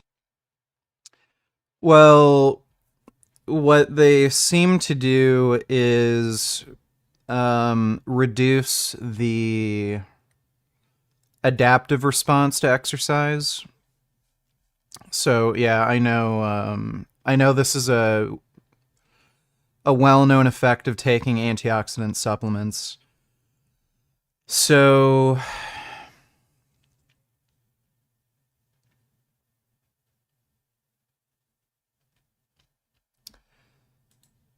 yeah, I don't think it's a very strong effect, but I'd avoid taking antioxidant supplements if you can, and just getting them from whole food sources. But thanks for the donation, Ben. Appreciate it. It's not a holiday here. We don't have Thanksgiving in November. We have Thanksgiving in October. As 2016 drew to a close, Richard was undoubtedly on cloud 9. He'd achieved new heights in his career, along with in his personal life. Everything appeared to be at its peak, a high point that many believed couldn't be surpassed. But it wouldn't be the end of his conflicts with other creators. As 2017 and 18 rolled by, it became increasingly evident that Richard's YouTube channel was experiencing a noticeable decline in views. The very edgy style of content that had once garnered him a substantial following was losing its popularity, and in the eyes of the YouTube algorithm, making jokes at the expense of people's appearance and other sensitive subjects was no longer favorable. Adding to the challenges Richard faced during this period, Do you think adult consensual incest is wrong? I really don't see why it's morally wrong if they don't have kids. Like a father-daughter who get together if everyone is adult and there is no grooming or aunt and nephew. Also, stepmom porn is hot. Yeah, so adult consensual incest, I don't see an ethical issue with. Father-daughter or mother-son, that might be a different story because there's like power dynamics and shit involved. But, what's it called? It's like brother-sister or something. I don't see how there could be a problem. Thanks for the donation, though, Dick on the Moon. Appreciate it. He found himself in a series of run-ins with the police. According to Rich, the local police force in the Toronto area had developed a level of familiarity with his persona, to the extent that officers would approach him with phrases like, "Oh hey, you're Vegan Gaines, our whole station knows you." This apparent recognition raised questions about whether or not he was under some form of surveillance, or if he was a point of interest for an investigation. The initial episode unfolded when Richard made the usual statements such as, "All meat eaters should die," or "Be nice to animals or I'll kill you." Subsequently, he found himself under arrest and placed within the confines of a mental evaluation clinic. The second incident, by contrast, unfolded under rather unusual circumstances. Richard inadvertently purchased a pair of leather gloves from a store. However, he used this as an opportunity to create content for his YouTube channel. In a video titled, "I bought leather gloves, #not vegan anymore," he held a BB gun while crafting a thumbnail that depicted him pointing the BB gun in his own mouth. The intention behind this thumbnail was unmistakably tongue-in-cheek, an overt attempt to generate interest from viewers. In this particular case, Richard contends that a law enforcement officer went to lengths to deceive a judge. Allegedly, the officer was aware that the BB gun in question was, in fact, a non-lethal fake firearm. Nevertheless, the officer purported it to be real, perhaps in an effort to secure a warrant for Richard's arrest. Notably, despite these claims, the officer faced no consequences due to the lack of concrete evidence. The cop actually admitted that he lied to a judge, and he knew I had a BB gun, and I made a joke with a BB gun because I accidentally bought a pair of leather gloves. So got the BB gun, said I bought a pair of leather gloves, bang, that was the joke. So he lied to a judge, claimed I had a real gun, got a warrant, and then arrested me, f***ed with me, and I just... Comments on this video should be meant. I was looking through the comment section, like, pretty soon after the video was posted. Didn't see too many menti comments. Thanks for the donation, though, Gohan. Had this whole legal rigmarole for like 2 years. Did you get fired? No.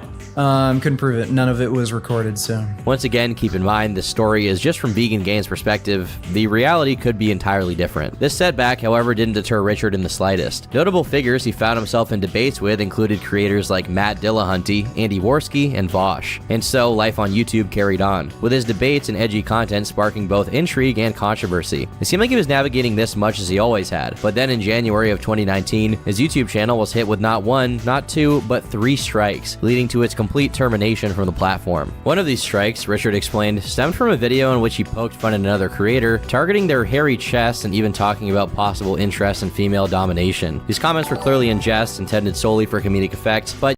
Please react to this. Let me see.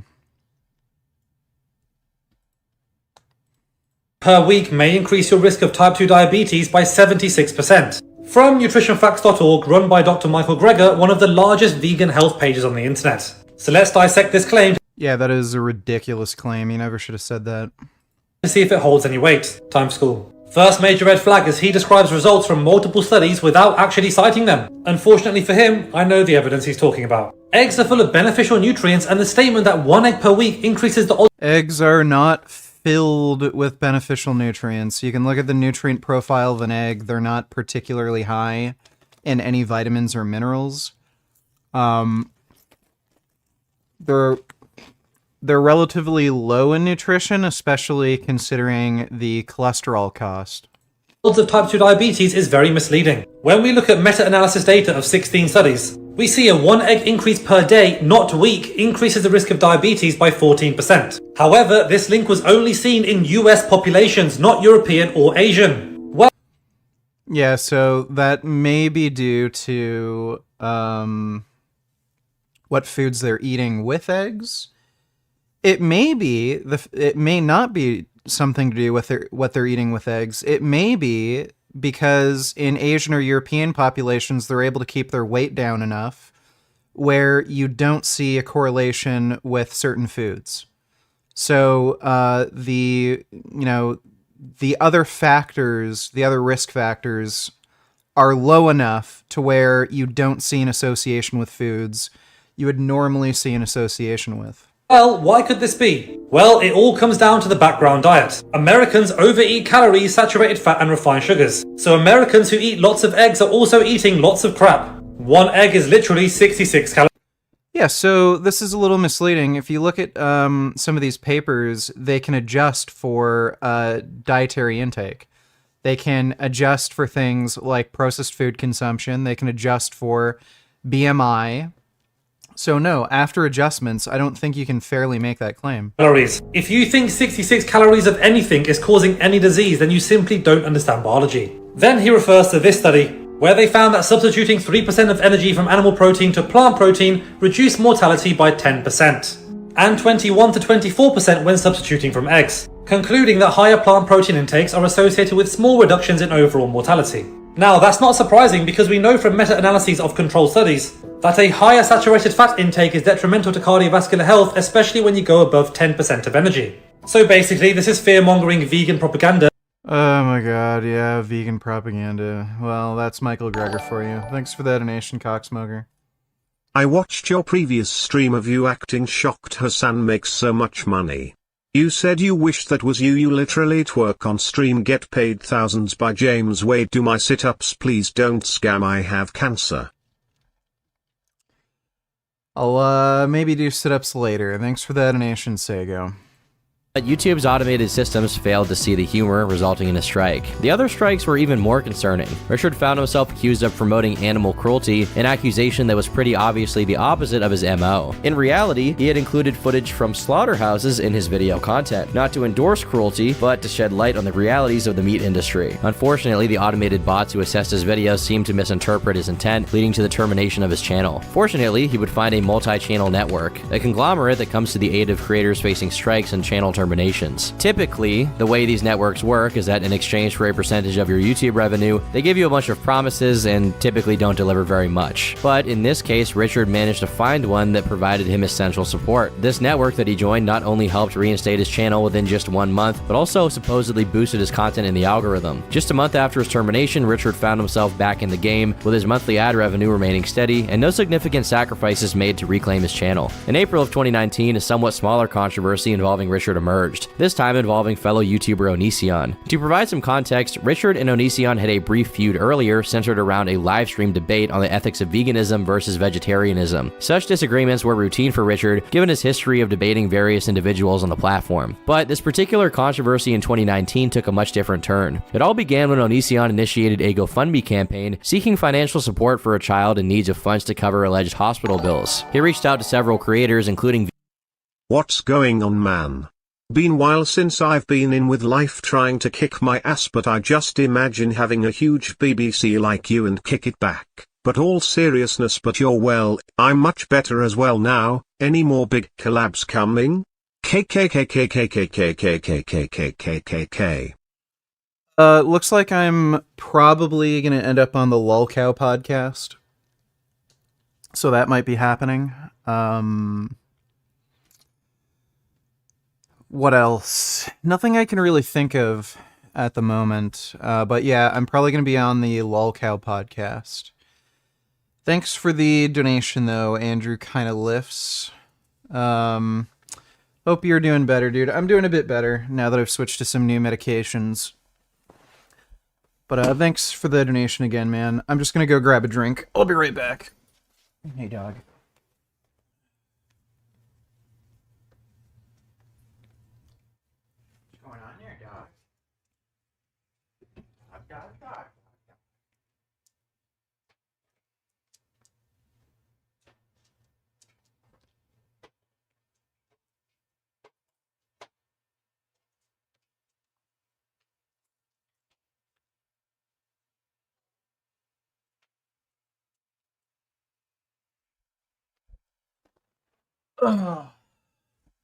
Unfortunately, this is my last cherry Coke. I will be forced to finish off my cherry Pepsis after this cherry Coke.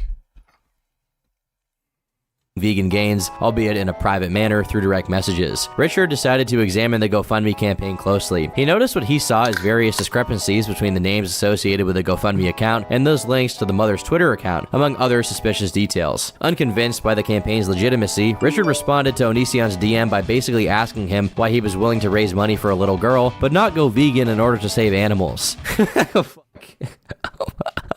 This guy is so funny, man. Onision countered, persistently requesting a donation. This prompted Richard to reiterate his doubts about the campaign's authenticity while reinforcing his argument. Onision then responded by insinuating that the little girl's life held more value than that of any cow or chicken. Richard, in his characteristic edgy manner, replied by asking, "But where will the worms and maggots get their protein if they can't eat her dead, rotten corpse?" Unsurprisingly, this remark infuriated Onision, leading him to create a video titled, "I Can't Believe Someone Would Say This," in which he elaborated on the trauma and passionately defended the value of this girl's life. So then, Richard posted his own video, clarifying that he had never intended to donate due to his suspicions about the campaign's legitimacy. He explained that the point he aimed to make wasn't about equivalence, but about acknowledging his own hypocrisy and advocating for saving the girl's life while not adopting a vegan lifestyle. Cows and chickens are being horribly abused, mistreated, and eventually killed in these industries, and Greg has absolutely no problem supporting that, but he wants to virtue signal to us all that he cares so much about this little girl. Well, okay,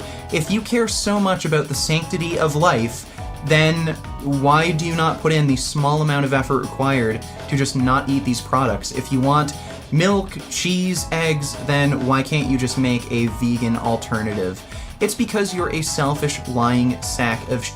And the only reason you shared this GoFundMe campaign, the only reason you're trying to slander me in this fucking video is because you only care about yourself and you're coming up with any lies and bullshit that just pops into your head so that you can maybe stop losing subs so quickly. And to be honest, I don't even know what to say to this. Like, I've almost never heard someone say something so wild on YouTube. Vegan Gains is one of the most entertaining people of all time. As for any subsequent response videos, if they exist, they seem to have disappeared into the annals of internet history, implying that the controversy likely concluded. It's important to note that any traces of edginess associated with Richard were confined to Twitter and not present in his YouTube response video. The shift in demeanor was likely influenced by the recent termination of his channel, leading him to really tone down everything. Even though Richard has started to veer away from his edgy persona, he wasn't entirely done with it. In the early months of 2020, he released a video titled Eddie Hall vs. Vegan Gains. In this video, he adhered to his well-established routine of critiquing bodybuilders for their dietary choices, the supplements they endorsed, and various other aspects of their lifestyles. However, it was during this video that he did something that would incite a significant amount of anger and backlash from viewers. About halfway through the video, Richard stumbled upon a Facebook post made by Eddie Hall, in which he shared his experience visiting a child with cancer. Richard decided to read the post, concluding sentences in a very mocking voice. Cancer is an almighty killer, and I wish there was a cure for it. I, for one, will be supporting Team Lewis in the future and hope you guys will too. One day, cancer will be a thing of the past, and the memory of Lewis will live on in the cure when it's found. Well, Eddie, since we're still waiting for that cure for cancer to be found, how about... Why do people think leather seats is better for cars? It's like people think less of you or think you don't have money cause you don't have leather. It's like I'm sorry I care about the animals and don't want my ass being hot, dude. Sorry, random, I know. Yep. Kind of annoys me that leather is sort of considered a luxury product, because usually when you want to buy some more expensive things, they'll often add leather to it. It's pretty annoying. Thanks for the donation though, Andrew. In the meantime, we try and prevent ourselves from developing cancer in the first place. You eat red and processed meat all day, which is classified by the WHO as a cancer-causing carcinogen. Shout out to Andrew kind of lifts. I fucking miss you, bro. Now I'm rubbing my hard nipples. Thoughts on the video so far? Still like Tom? Do you ultimately think this video will get you back in the YouTube spotlight? I think this video is like 3 years late. I don't have a problem with anything Tom did here. He said it was going to be a unbiased assessment of my YouTube career, and I'd say it is. He shows the good and the bad in a fair manner, in my opinion. And there's nothing really in here that I find offensive. As far as it being late, I don't think there's any, I don't know. I don't think it really matters when this came out. And I don't know. I don't know if this is really gonna boost my channel or anything, but we'll see. Thanks for that donation, Aaron P. Doesn't really make sense for you to eat these foods and promote these foods if you care so much about cancer. And on top of that, you're talking about vegan and vegetarian diets. Oh, they're so yucky and disgusting. Oh, I hate it. Well, guess what? Vegans and vegetarians have a lower risk of cancer. This action triggered a big wave of outrage, leading to an overwhelming barrage of dislikes on the video. It became abundantly clear that a large portion of the audience vehemently disagreed with Richard's approach. Richard, in his defense, contended that he wasn't mocking the child with cancer. Instead, he argued that the target was Eddie Hall himself, who he accused of exploiting the child's illness for views and attention, despite Eddie's charitable contributions to cancer foundations. On his professional Facebook page, he was promoting this fundraiser for a child who has cancer. Now, to me, it seemed as though he was exploiting the situation and this kid so that he could make himself look better. And he didn't really care about this kid with cancer. That was just what I thought. I could have been wrong, not saying I'm right, but that's what I thought. I guess a lot of people would say, like, well, even if he is exploiting him, I mean, the kid still gets benefit, you know, if he raises money for him, right? Yeah, but that wasn't really my area of concern. My concern was this guy is exploiting somebody who is going through something bad for his own benefit, even if it benefits the person ultimately. And people turned that into, oh, you're making fun of a kid with cancer. No, I was criticizing somebody who I thought was taking advantage of a kid with cancer. While Vegan Gains maintained that he was critiquing Eddie Hall's intentions rather than the kid, the video's execution didn't sit well with many viewers, ultimately resulting in this incident going down in history as one of the most infamous moments in Vegan Gains' online reputation. Yeah, so Eddie Hall was just virtue signaling, in my opinion. If he really cared about cancer, like, in my mind, he wouldn't be supporting, the consumption of products that cause cancer, like processed red meat. He has, like, a sausage brand, for instance. Also, the way he made that post on Facebook, it was overly sappy, and it just seemed to really be an attempt at getting attention. It's one thing to make a Facebook post saying, hey, there's this child with cancer, he's a great kid, I'd really love for you to show his support. It's like, he's really suffering, blah, blah, blah, support this charity or whatever. Like, that's one thing, but cancer is so horrible, everyone. Oh my God, if I could get rid of cancer, I would get rid of cancer. Like, So it came off to me as though Eddie Hall was virtue signaling and didn't really care about this kid. On top of that, Eddie Hall has both a personal and a professional Facebook page. On his personal Facebook page, he didn't mention anything about this kid with cancer. So that suggests to me that he doesn't really care. Again, everything just lined up to make this seem to me as though he's just virtue signaling, and that's just what I criticized him for. Never made fun of a kid with cancer.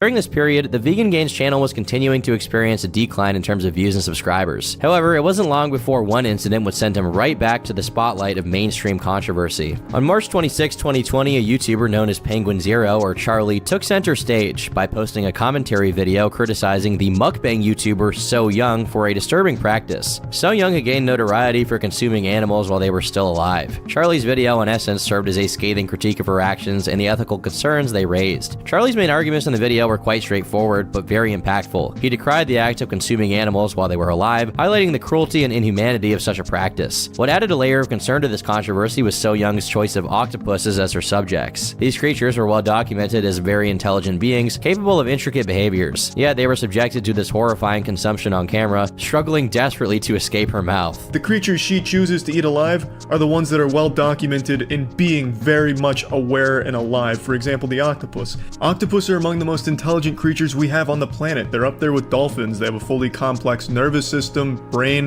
They have as many neurons as dogs do, and they process pain and information in much the same way a dog does. They're able to remember that kind of information as well. So how does she treat an octopus?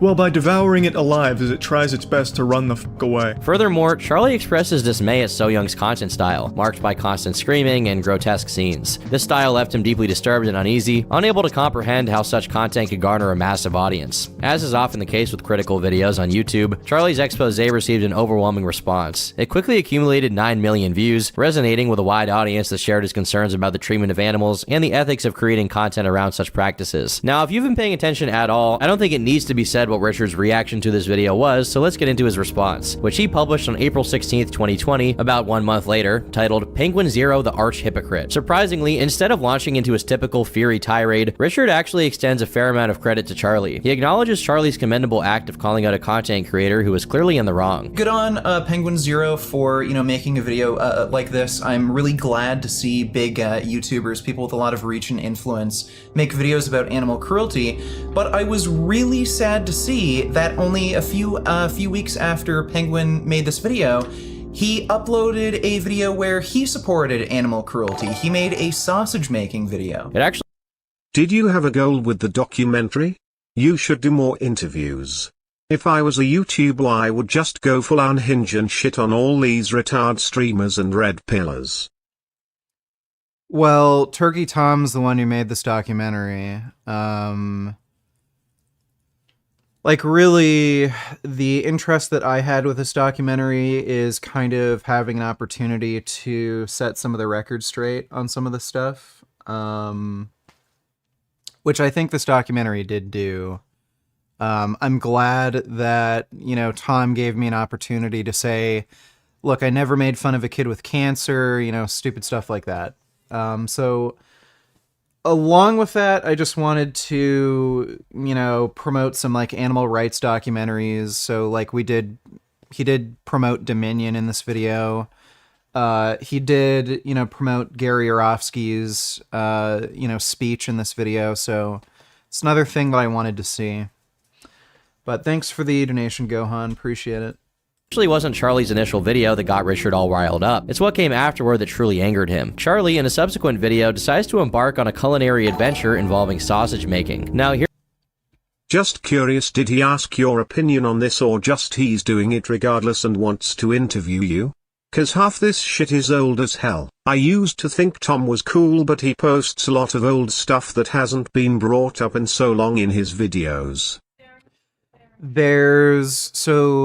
About a little over half of this video is going over the history of what I've done on YouTube, and then the later, I'd say like third, is going over like an interview, IRL stuff, crap like that.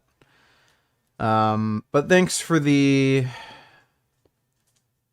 Oh, wait. Well, he didn't ask for my opinion when it came to how the documentary should be made. Again, there was just like an interview. We talked about life and why I did certain things on YouTube, stuff like that. But it was his creative direction for the documentary. I didn't have any creative input. But thanks for the nation, Andrew. Here's where Richard takes issue. In this sausage-making endeavor, Charlie employs using sausage casings, which are traditionally crafted from animal intestines. That's where Richard calls him out, saying that he's a hypocrite. He argues that Charlie's use of sausage casings contradicts his earlier stance on animal welfare. While Charlie had rightfully criticized So Young for her treatment of octopuses, Richard contends that Charlie, in using animal-derived casings, as well as eating meat in general, indirectly supports the suffering of pigs through the meat industry. Richard goes on to underline the intelligence of pigs, asserting that they're on par with, if not more intelligent than dogs, a point which is supported by scientific studies. He firmly believes that Charlie could have explored alternatives. According to Richard, there are numerous plant-based sausage casings available, and Charlie could have even tried his hand at crafting them at home by following online tutorials. The same logic applies to the chicken that made its appearance in Charlie's video. Vegan Gaines' response to Charlie's video undoubtedly stirred the pot, and the dislike bombing that ensued was, in all likelihood, a result of Charlie's significantly larger audience. This sparked a controversy that Critical himself couldn't resist addressing, and he promptly released a video just a day later. In it, he began by expressing his genuine surprise at how Richard had mellowed out over the years. He recalled his more aggressive approach back in 2016 and contrasted it with the comparatively subdued tone of his recent response. Charlie found this shift quite refreshing and welcomed the fact that Richard was now delivering his criticism in a much tamer manner. That said, Charlie did not let Richard off the hook. He acknowledged that everyone is entitled to their own opinions, and he considered Richard's perspective a valid one. However, he still had some issues. His first point of contention was that despite Richard's improved demeanor, he still believed that Vegan Gaines represented some of the less favorable aspects of the veganism community. This opinion stemmed from the way Richard often employed insults when addressing others. Charlie then delved into the core of the matter, the comparison between him and So Young. He asserted that the comparison wasn't fair, as his primary concern was the way animals were killed. If, for instance, the place Charlie sourced his chicken from was engaged in the inhumane treatment of chickens when they were still alive, as opposed to employing the most humane slaughter methods, he would have a significant issue with it. But obviously, such practices were not the case in his video. Charlie also made it clear that he had no qualms with meat substitutes like Beyond Meat and similar products. In fact, he shared Richard's view that these alternatives represented the future of food. At the end, Charlie emphasized that if Richard genuinely wanted to encourage more people to adopt a vegan lifestyle, he needed to adopt a less condescending and more understanding approach towards those who consume meat. A lot of people in that community go out of their way to try and lecture people or guilt them into joining, which is the worst possible approach to take and only holds it back. The public perception of meat stuff. Yes, the person who has no interest in going vegan, who's a selfish jackass, is trying to tell me how to properly do activism. Like I've said this before, if I were to have done exactly what Charlie said, would he go vegan? No, of course not. So this is just an excuse to basically, or not even excuse, it's a way of obfuscating guilt. So rather than, actually attacking the arguments I made, or, giving some sort of counter argument for why he doesn't think veganism is a moral obligation, he's just whining about how I said things the wrong way. So he's not complaining about what I said, he's saying I said them the wrong way. I don't care. Even if I sound condescending, if I sound like a jackass or whatever, I don't fucking care. Attack my arguments, not the way I made my arguments. Substitutes could be huge right now if the community as a whole didn't keep vilifying them for it. Because meat substitutes taste better. I think objectively... Fun fact, Charlie Actual did a video where he was trying meat substitutes. The girl at the beginning of the video spoke about how after she saw animals being tortured and killed made her go vegan. Let me see, when was this? Fake meat tier list a month ago. Huh, interesting. So the first time I did acid, Texture? You didn't taste it? How does the mouth feel? That's actually very... So that's a month ago. I don't watch Charlie's content, really. Maybe we can react to that. Actually, no, I hate Charlie. That's good to hear. Still, though, he's not vegan, but at least he promoted some vegan stuff recently. Thanks for the donation, fun fact. Anyone that has had like Impossible or Beyond can say with certainty, it really does just outright taste better. Later on that very same day, Vegan Gains released a response video, and this time around, he seemed noticeably more upset than in his previous. At the outset of his response, he revealed that he had been live streaming at the same time Charlie dropped his video. To his dismay, his chat was soon flooded with fans harassing him and even sending racial slurs his way. Richard wasted no time claiming that Charlie's community was toxic, and therefore that invalidated some of the criticisms that Charlie had made of Richard being too extreme. One of Richard's central arguments revolved. So Charlie was saying vegans are so extreme, they're condescending, rude. Well, again, as soon as Charlie's community was made aware of me, what do?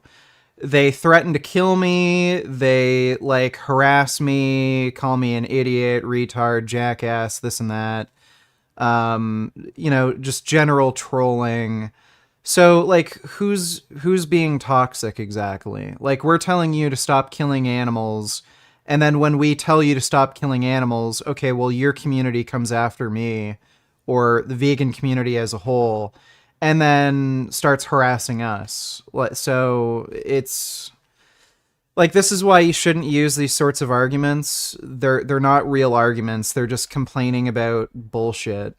So, attack somebody's arguments... Don't attack their character.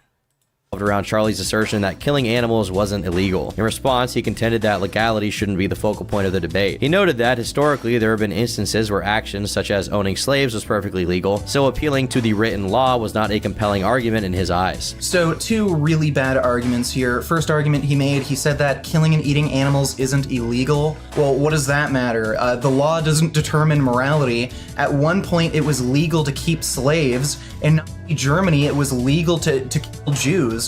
So is it okay to keep slaves and kill Jews as long as it's legal?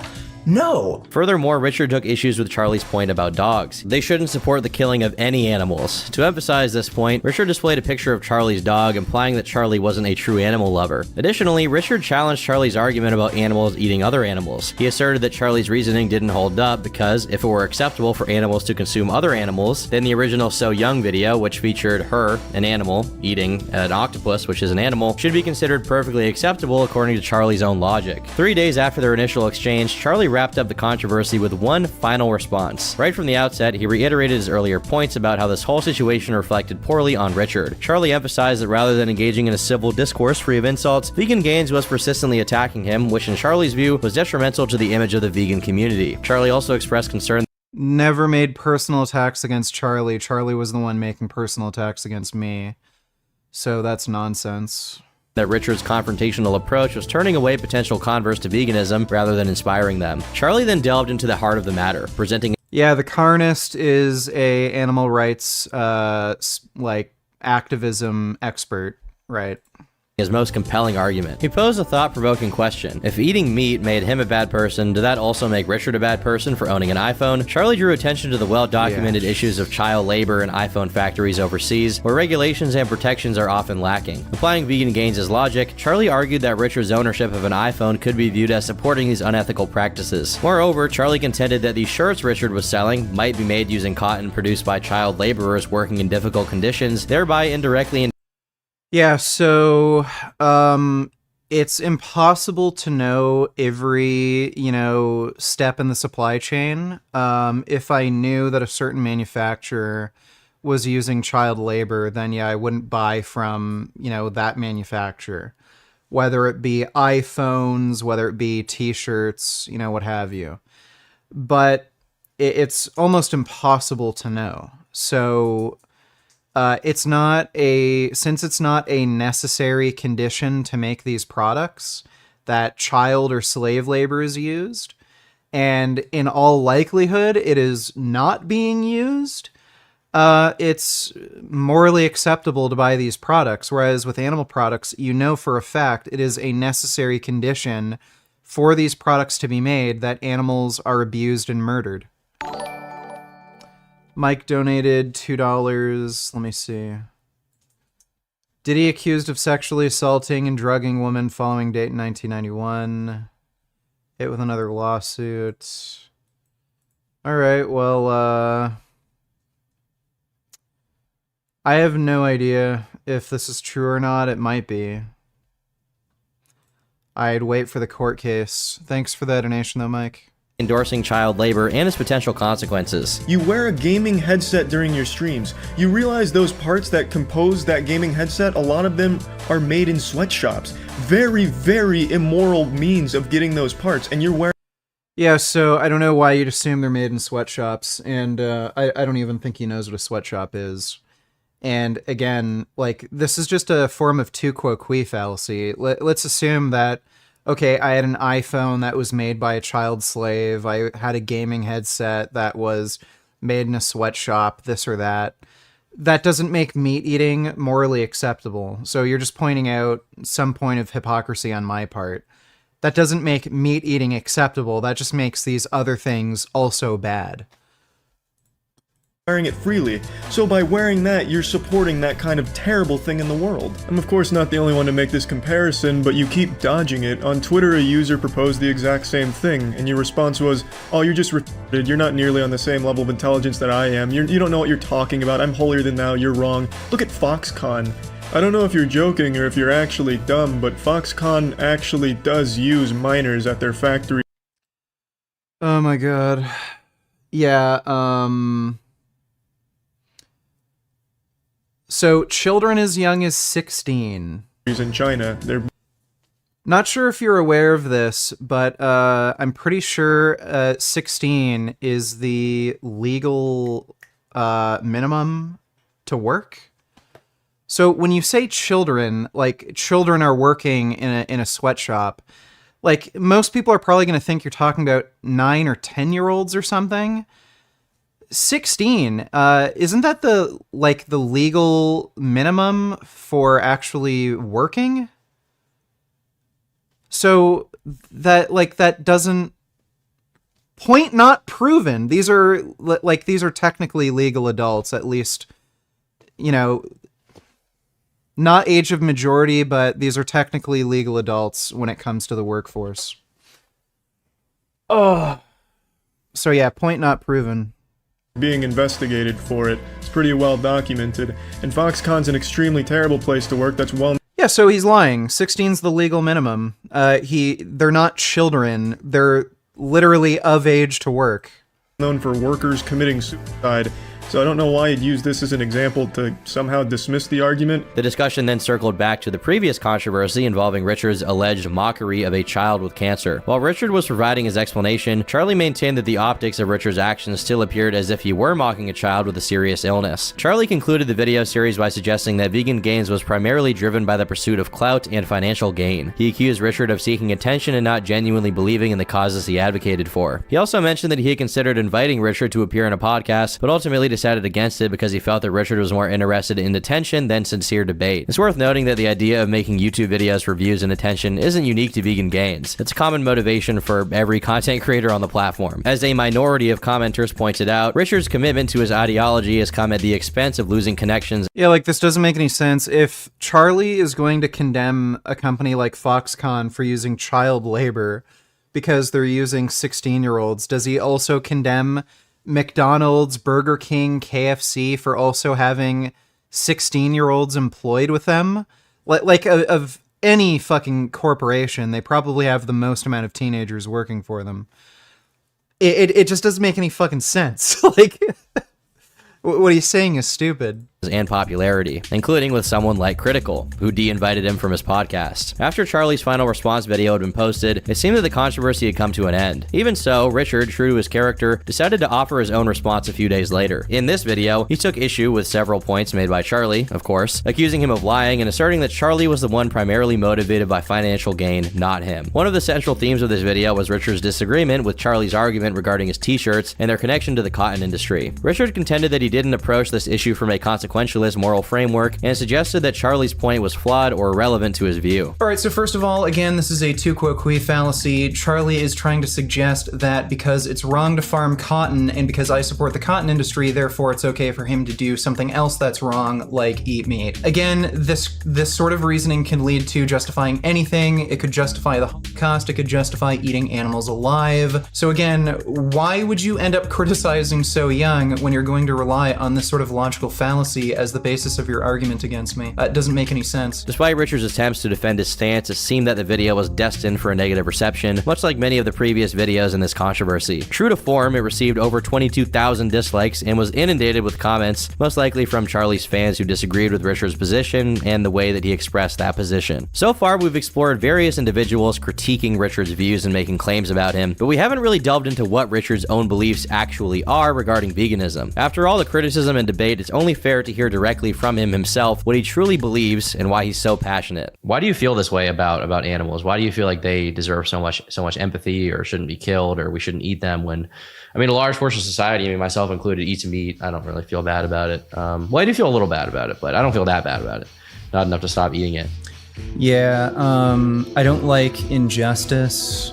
I don't like it when weaker people or beings are kind of like picked on. Yeah. I just don't like the idea of that, and I think that's why I'm especially sympathetic to animals, because they have no way of even fighting back. Yeah. It's like not a battle they can win. Mm-hmm. And I do believe in the idea of like fundamental human rights, and I believe it's just a logical extension of human rights to grant human rights to animals. So I don't see a meaningful distinction between animals and human beings to where we can take away animal rights and not grant them human rights. One argument I think people would make is, well, animals are far less intelligent than us. A lot of animals eat each other. Why can't we get sustenance from those animals? Yeah, so I don't think there's any way of making a differentiation that justifies taking away animal rights without also taking away human rights. So if you're going to say intelligence is the defining factor, because animals are so much less intelligent, we can kill and eat them. Well, they're human beings that have comparable levels of intelligence to, say, a pig or dog, a cat, or a cow. Like people with disabilities? Yeah, so to be logically consistent, you would have to accept the idea of killing and eating people with disabilities, which I think would be wrong. Yeah, probably most people would disagree with that. Well, what about, like, let's say a species like tigers, right? Tigers eat elk or whatever they eat. What do we do about tigers? I mean, do we kill them? Yeah, so as long as it reduces rights violations, I'd be in favor of killing carnivorous animals. If we're going to grant animals human rights, that means the rights would have to be protected not only from human beings, but also other animals. I guess the question would be like, so before humans, like tigers and stuff like that existed, they ate each other. And that's part of the ecosystem, like, you know, the cycle of life and death. Some animals eat other animals, some animals eat those carnivores, and eventually they die and they turn into soil for the plants or whatever, right? All that energy gets converted. Don't you think that, you know, if you were to kill tigers, then you would have a lot of, you know, potentially invasive species or just overpopulation of whatever they eat? Not necessarily. Not every ecosystem really relies on predatory animals. Yellowstone National Park would be an example. Hey dude, what's up? Hey bro, how's it going? Not too bad. Just looking through the documentary. We're hour 14 minutes in. Oh, nice. You got like 20, 30 minutes left. Not so bad. Yeah. What do you think? Yeah, it's good. It's pretty accurate for the most part. There's only a few things that were just slightly off, but it's not really a big deal. Yeah, it makes sense. How did your audience feel? I'm seeing a lot of people comment thinking that it was a little too negative. I see. Like you focused a well, little the too negative much on stuff me being is definitely crazy. the first hour. Yeah. Yeah. The last half hour is more positive once we get into like your philosophy from the interview and stuff like that, and then we Yeah. do the gym stuff. But yeah, people seem to like it. I've had a decent amount of comments being like, "Wow, by the end of this video, I had a different kind of perspective on vegan gains." That's good. But definitely from the onset, people were like, "Oh, crazy vegan gains! You know, let's see what this dude's like. Let's see him be a nut job." Yeah. I was seeing a lot of those comments when you uploaded, like within the first hour. Haven't looked at the comments since then, but for like, even fans of mine, like I've heard from a billion other people saying, you know, at first I thought you're crazy and I hated you, and then I kept watching your content and then I actually grew to like you. So like, I think a lot of people, once they kind of get to know me and understand me a little more, their opinions change.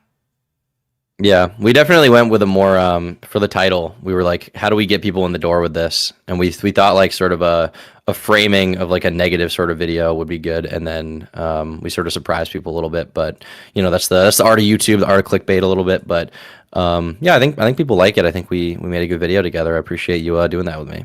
Yeah, and I appreciate you doing the video. I like how you brought up Gary Yourofsky and the Dominion documentary. Yeah, I think it's good for people to kind of know about that stuff. Yeah, I think so too. I think it might change people's perspective on veganism as a whole a little bit. As you know, my perspective was changed throughout the series of the video.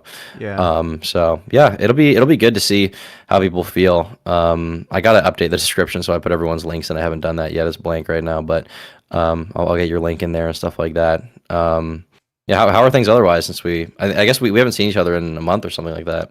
Yeah, I was having really bad mental health issues, but I changed my medication, and I'm doing much better now. That's good. Yeah, and I just started going to some psychotherapy sessions. So, yeah, but other than that, you know, things are going good.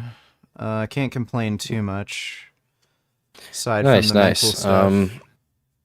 How about you? Right. Yeah, pretty good. Just trying to get a lot of stuff done. As you know, these 2 months are kind of most highest revenue because of holiday ad spending. So just trying to make as much money as possible. But yeah, it seems like people in the comments seem to like the video overall. Someone says I'm really thinking of converting to veganism. That's interesting. That's good. Yeah, that You need is probably to a go good vegan. thing. You son of a bitch. I need to. Yeah. Maybe if we work out again, you'll convince me. Maybe a few more gym sessions. When I can bench 225, I'll do vegan. I'll be vegan. You got your dog in the back. Nice. I think you could get up to a 225 bench relatively easily. I don't think it would take you too long. Yeah, my goal is 225 by summer. I haven't been doing a ton of bench press. I need to focus more on that. I did do 10 with the full plate If you need help recently, with so programming, I can always help you. Yeah, I definitely could use some help. What's the highest you've gotten to? The highest I've ever done is a plate with a 20 on each side. Okay, that's not too bad. That's 175. Yeah. It's tough though. Bench press is it's just brutal. And it's like the most like quantifiable thing of your raw strength I've found. Yeah, if you're not like ridiculously strong just naturally, you will kind of struggle with the bench if you don't have good technical proficiency. And I think that's where people really get stalled with their bench, because they're not just ridiculously strong naturally. They can't, just power through bad technique. A lot of people end up stalling pretty early on and struggling to get to like 225 or 250, just because they haven't perfected their technique. But Yeah, if you ever want to get serious about lifting and stuff, and you're in Canada, I can like coach you through how to bench properly and really hone in your technique. Yeah, that'd be great. I'm trying to set up the Lolcow podcast for you right now. Okay, cool. Keemstar said he's down to have you on, but they're doing another episode first. They're trying to they like just started the podcast officially, so they're trying to get a few normal episodes out. But he and Tommy C said they're very down to have you on. I just want to see you scream at Boogie or Wings of Redemption, honestly, and just call them fat or something. I don't know. I think that'd be really funny. I'm not gonna body shame them, but I don't know. I feel like I'm probably gonna have more of a problem with Jordy than Really? Why is that? I just imagine him talking more shit about vegans, you know? Interesting. So he probably would. Boogie would be more sort of a fence sitter about it. Yeah, I think he'd be a little nicer, a bit more of a fence sitter, saying like, "Oh, vegans are nice. I know so many nice vegans." I can see Wing saying, "Oh, veganism's fucking bullshit. I'm never gonna eat fucking broccoli or something." Like that's what I'd imagine him saying. And there's like In the that South, whole we cat ain't thing. we ain't eat too. no vegetables, bruh. That's rabbit food. Yeah, Say something like that. Yeah, and didn't he do that like fucked up thing with a cat before? Yeah, so there's some story about from his childhood when he like put kittens under a bucket and then forgot about it or something, and in the morning they were all dead or something like that.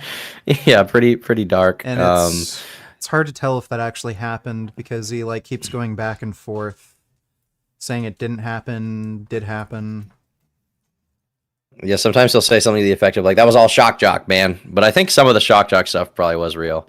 But I think his age of consent thing probably was shock jock, hopefully anyway. But yeah, the Lolcow type people are really like blowing up right now. I don't know if you saw the Boogie documentary; they got like 3 million views, but his whole shit is like blown out of the water recently. I get Boogie videos, and I recommend it every single day. Yeah, I saw that Boogie documentary. What a fucking weirdo! Like, especially the 20-year-old girlfriend. Like, what is he thinking? It's so bad. It is a weird situation. I think a lot of it maybe could be he's just really not thinking about it and how it looks. He's just kind of he comes across to me like he's just so dumb. He has such a lack of self-awareness. Yeah, you think he's like a genuine dum-dum? I think he's a genuine narcissist, absolutely. Okay, yeah, for sure. Like 1000%. From talking to him a decent amount, he has a very hard time accepting responsibility for his own circumstances. Even with this documentary, people were kind of calling out the fact that some of the numbers look kind of off, and his immediate response was to blame the guy who helped him make it, rather than blame himself for not correcting the numbers. You know. Yeah, like I can understand getting some minor details, wrong because like, some of the stuff is deep lore, right? Like I saw you make a few mistakes here. But some of the stuff is deep lore. We only talked about some of these things once.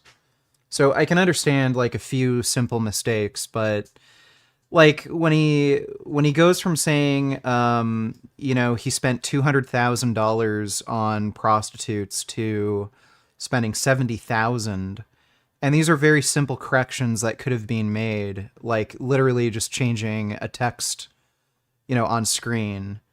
I think he's deliberately trying to make his financial system or situation seem worse so that people pity him more so that they donate. But like, that's a big part of it. Who the fuck would donate to somebody who's going to throw away like $200,000 on hookers? Like it's so stupid.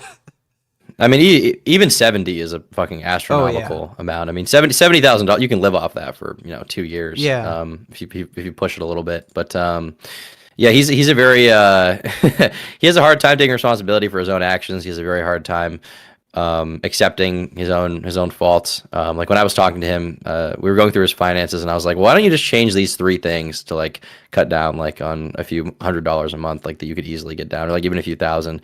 And he was like, "Well, I don't know, Tom. I'm just how I am." And it's like, well, you can just change how you are, but he doesn't want to do that. It's too much. And I think he kind of gets something. He gets a big high. Destiny talked about this. He gets a big high out of people feeling bad for him and being like, "I'm so sorry for your situation," and so he's kind of addicted to that feeling. And so he just wants to constantly spam that, basically. But yeah, I'd like to get you on that podcast to talk to him. And overall, that whole lolcow world is pretty interesting to me. I kind of want to do like a lolcow reality show, honestly. But that's later down the line. My goal eventually with these documentaries, when I've done enough of them, is to get all the people from them in one room and have them do like a competition in a house for a few days or something. That'd be kind of funny. Like a reality show. I think it would be really funny. It would be very expensive to get done. And so it would be a big, like, how am I going to make the money back from this kind of thing? Yeah. But it definitely would be really, really good content if I could get everyone. If I could get like you with like Boogie and like King Cobra JFS and like a bunch of these kind of more maligned internet people in one room and just see them compete in various challenges and just interact with each other. That would be kind of, I think, mind breaking from the internet, because like who would expect you to be in the same room as like Boogie? Like literally 0 people. Yeah, that'd be kind of funny. Yeah, Sam Hyde did that project. That was... I don't think I could ever do something like that. Like, that was super toxic and crazy. Like, yeah, like pissing on people's clothes and shit. Like, I don't know. That's a little too far. Yeah. But, yeah. I agree. Yeah, but, you know, something with a similar idea that's less toxic. Yeah, I'd definitely be down. I'd like to do it with known names too, because the appeal of Fish Tank was that they were more, I don't know about average people, but they weren't like people who already had followings. They kind of got a following from the show. Right. Versus what I would like to do is take people who are like a name you would recognize and be like, what if I put these recognizable 5 names in the same room for 3 weeks and filmed it all and just saw what happened. Yeah. But yeah, that's down the line, maybe even years down the line. But yeah, I appreciate you coming on the documentary. I think we did a really good job with it. I think people are gonna like it. And yeah, I'll let you continue your stream. But yeah, thanks, bro. All right, no problem. Thank you too, dude. No worries, man. Have a good one. See you around. All right, that was nice. Mike donated $2. What would you say to those who say McDonald's workers don't deserve a living wage because they're low-skilled jobs that are meant for teenagers?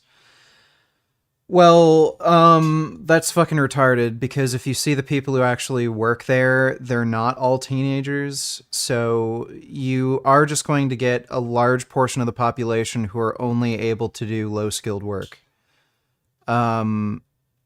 Either because of mental health reasons, because they have low IQ, you just are going to have a lot of people who work those sorts of jobs as a career. So, like, given that fact, you absolutely have to pay people a livable wage. It's not just, kids who are working part-time in high school working those jobs. Like, that's just the reality of the situation. It's just a way out of actually paying people a good living. Thanks for the donation, though, Mike.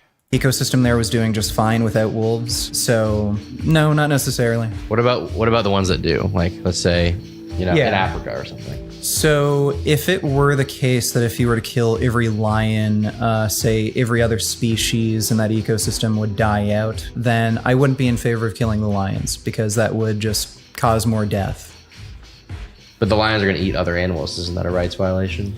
It is, but you could consider it a greater rights violation to kill the lions if lions are absolutely necessary for every other living thing there to live. Okay. What about the fact that, like, if you kill all the tigers, let's say hypothetically there was no ecological issue, I mean, then that species is extinct. We can't, we don't access them anymore. They don't exist. They're gone. Is there any reservations you have about that?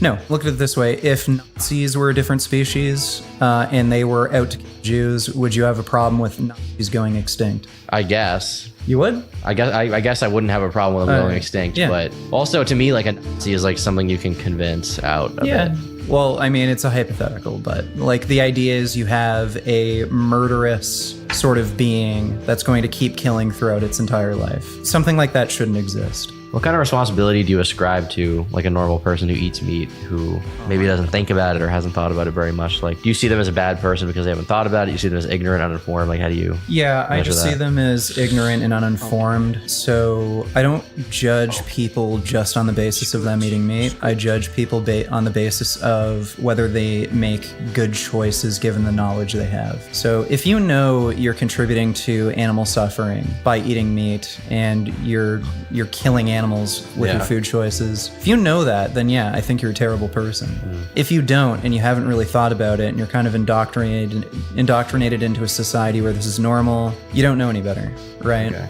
So what would the purpose be of your YouTube channel then? Is it just to spread your ideas? Is it to have fun? Like, what's the goal?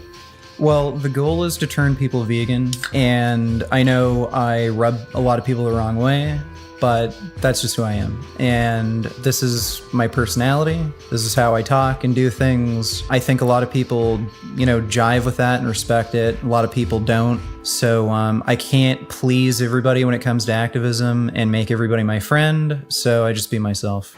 A few months after the drama with Critical, Richard took an unexpected turn by announcing that he and his wife would be opening an OnlyFans account for those interested in their content. Predictably, this move was seized upon by their detractors, who promptly created various forms of content to poke fun at him. As we transitioned into the year 2021, it marked the beginning of one of Richard's most recent and substantial controversies. During a live stream, he learned about the passing of another bodybuilder, John Meadows, who had tragically died of a heart attack. Richard reacted to this news by laughing, making disparaging comments about John's child, and even expressing his desire for the child to suffer the same fate. Well, your son's a piece of fucking shit, just like you, asshole. Yeah, there he is, torturing animals. Yeah, putting a hook through a fish's mouth. Yeah, hopefully he dies of a heart attack soon, too. His rationale for this was rooted in his disagreement with John Meadows' views on saturated fat being good for health, and he remarked that John died as he lived. Another factor fueling Richard's animosity toward John was the discovery of videos in which John expressed some level of agreement with veganism and remorse for consuming meat, yet did not make any significant changes to his diet. To Richard, this made John a hypocrite, justifying his mockery of his death. There was someone... John Meadows you're talking about. Yeah. He had a heart attack. He had a heart attack and died? Yeah. Okay. Why did you, I guess, laugh at his death? What about it was funny to you? Yeah, so John Meadows was promoting this idea that saturated fat is healthy. So he was claiming butter is a health food, palm kernel oil is a health food, very high in saturated fat, and that you should stay away from these poly and monounsaturated plant fats. Do you think he believed that for real? Yeah, and I mean, he died for what he believed in, clearly. Was he young? How old was he? He was I think he was still in his 40s when he died. So he wasn't that old. He was on steroids. I'm sure that might have contributed to it. This was also during COVID, so COVID might have also contributed to it. But he ate like shit. He ate a diet very high in saturated fat. He was also on cholesterol-lowering medication, so his... Yeah, that was the most bizarre thing. He would make videos talking about how saturated fat is fine, it's good for you, you should eat a diet high in saturated fat, and he'd encourage people to eat butter and palm kernel oil, which is fucking crazy. And after his heart attack, he was put on fucking statins. Like, it made no sense. So this guy was stupid. Just a dumb person. His doctors, they knew his cholesterol was way too high. And I just thought it was funny that this guy who was promoting eating shitty foods died of, the result of eating those shitty foods. On top of that, he actually agreed with the ethical principles of veganism. He made a few videos talking about how he doesn't like seeing animals killed and he feels bad about eating meat. So that also kind of pushed me in that direction of laughing at his death. This is a guy who, even though he recognized what he was doing was wrong, by his own admission, he kept doing it. And I don't see that sort of death as tragic. Throughout 2021, Richard engaged in increasingly heated political debates, particularly with creators associated with the Red Pill movement. Disagreements and confrontations were frequent, with debates involving figures like John Zerka and Fresh and Fit becoming noteworthy examples of Richard's confrontational political discourse. On January 1st, 2023, Richard took to YouTube to show off all of his pets, emphasizing that he had been exclusively feeding them a vegan diet. Despite the animals appearing healthy in the video, many commenters wasted no time in lampooning Richard, expressing concerns that an all-vegan diet might be detrimental to the pet's well-being, sparking yet another round of controversy surrounding his animal advocacy and dietary choices. Richard has found himself embroiled in ongoing feuds with various creators over the years, but one recent prominent figure in his online conflicts is Hamza Ahmed. Hamza, a fellow lifestyle and fitness YouTuber, promotes a carnivore diet, which stands in stark contrast to Richard's firm advocacy for veganism. Their disagreements go beyond dietary choices, though, extending to the realms of religion and atheism, with Vegan Gains firmly aligning himself with veganism, and Hamza taking the opposite stance. In Richard's view, Hamza is a habitual liar who fails to substantiate any of his claims with scientific evidence. What particularly irks Richard is Hamza's tendency to engage in subtle, humble bragging, where he inserts personal boasts into discussions that have little relevancy to the topic at hand. For instance, Hamza might discuss his romantic conquest while discussing entirely unrelated matters, a habit that has fueled Richard's growing resentment towards him. Obviously, we don't have to go over all of them, but what would be like the top one guy that you think sucks in the fitness community that you like to talk about? Probably Hamza. Hamza Ahmed. You've been talking about him a lot. He's sort of a red pill, sneako-ish guy. Yeah, he doesn't like calling himself red pill, but he's essentially part of the red pill community, maybe more specifically the male self-improvement community. What do you see as bad about Hamza? Just about everything. He's incredibly ignorant. A lot of the advice he gives is either dead wrong, misleading, inaccurate. He does not say anything that's remotely close to being supported by science. He's dishonest. He lies a lot. So yeah, there's a number of reasons why I don't like him. Is there like a specific thing that pissed you off about? Yeah, I forgot to mention too, like, he's promoted spousal abuse. Like, unironically, he's promoted both psychological and physical abuse against women. The guy's a massive sexist. Mike donated $2. Would you say our society puts too much pressure on people to make money, be workaholics, etc.? Yes, and I think a reason why you see that pressure is because cost of living is way too high, which contributes to a lot of depression and suicide amongst young people. Yeah. There's way too much pressure on people to make money. You have to work way more than you should, and I'm sure that does contribute to depression among young people. The biggest correlate with depression is money. The more money you have, the less likely you are to be depressed.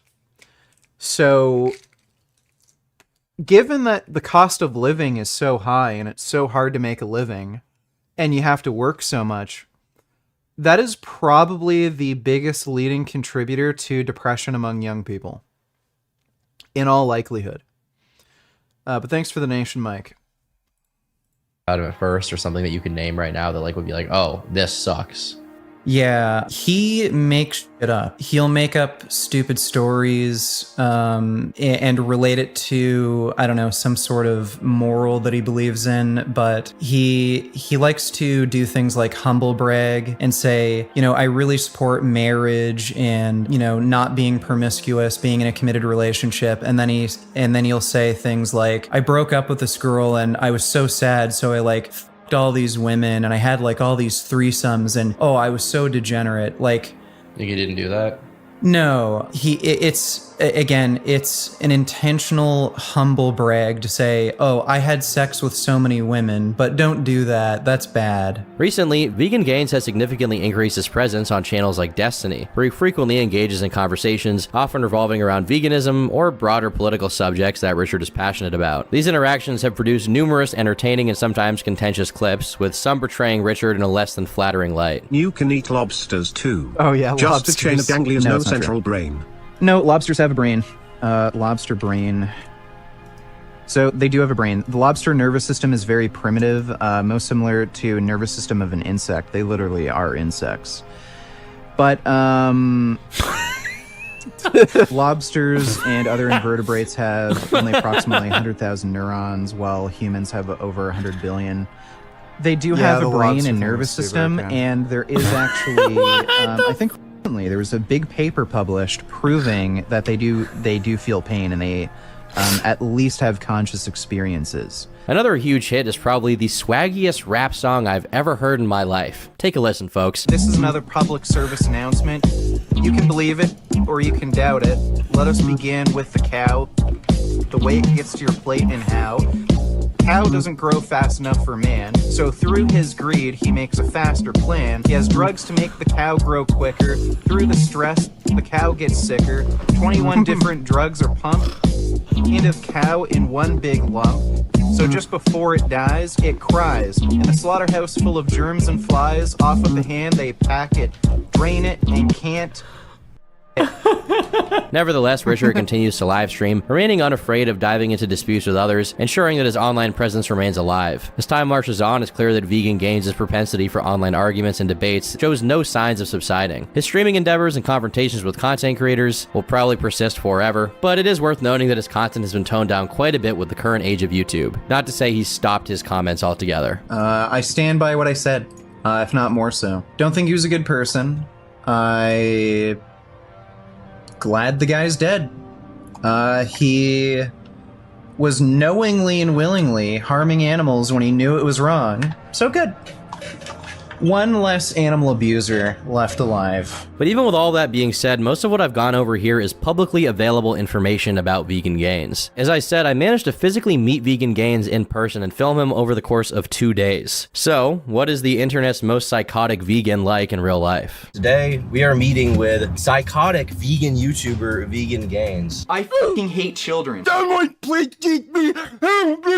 honestly kind of nervous to hang out with him today because he says crazy stuff. Probably never gonna find someone quite like him online. I'm just personally very excited to film with him and see what's up. Hopefully make a good video. Hopefully not end up in the hospital or worse, because he's big. Like, people, I don't think people realize how big he is. He's like 6'2", 3 maybe, and like 250 pounds. He's just giant. He's massive. It's horrifying. I'm a little bit nervous, not gonna lie, but it should be. What doesn't kill you makes you stronger. What kills you is probably named Vegan Gains, right? Meeting Vegan Gains was unlike meeting anyone I've met before in my life. He is awkward, but he's not particularly intimidating or confrontational like you may expect from his videos. Instead, he seems pretty shy, like not actually greeting you when you meet him or shaking your hand. He didn't directly disrespect me or anything like that. I think he's just, you know, awkward. He's weird. I don't like infant children, though. Yeah, they scare me. They scare you? Yeah. They scare... Day 6 of asking Vegan Gains, where the fuck is the dual kick stream? I didn't have time to do it today, okay? I woke up, had to go to a doctor's appointment right away, then when I got home I started the stream immediately. But thanks for the donation, asshole. I never understood the baby thing. I thought it was like a joke at first, because I saw the video, you'd be like, I want to put my foot through the... Yeah, I don't hate children, but they scare me. They scare you. I don't know, they have like big eyes, weird smooth heads, creepy little toes and fingers. What is the age cutoff for, like, now they become tolerable? Like, I used to work at a hockey camp, and I had like some kids who were 6 and older who were pretty cool. I don't know how intentional it was, but I definitely felt like he owned me by pulling up in a green motorcycle and demanding that I sit in the side. Practice this 10:45. Jeffrey's worried that it's gonna happen again.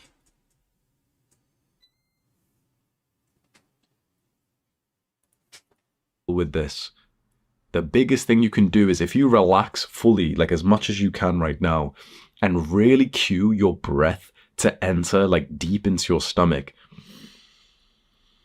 and let your stomach and your chest really move as you breathe. So you want both. You're not just like one or the other. You want both. You want your stomach to start bulging with each breath, and then your chest to follow along past that as well.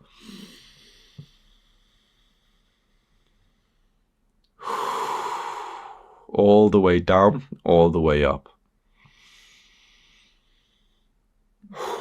This one thing, if you can practice for 5 minutes, 10 minutes every day, it will absolutely change how hard your dick gets when it's time. And if you remember to actually breathe... That does not do anything for erectile quality. Thanks for the donation though, Hamza.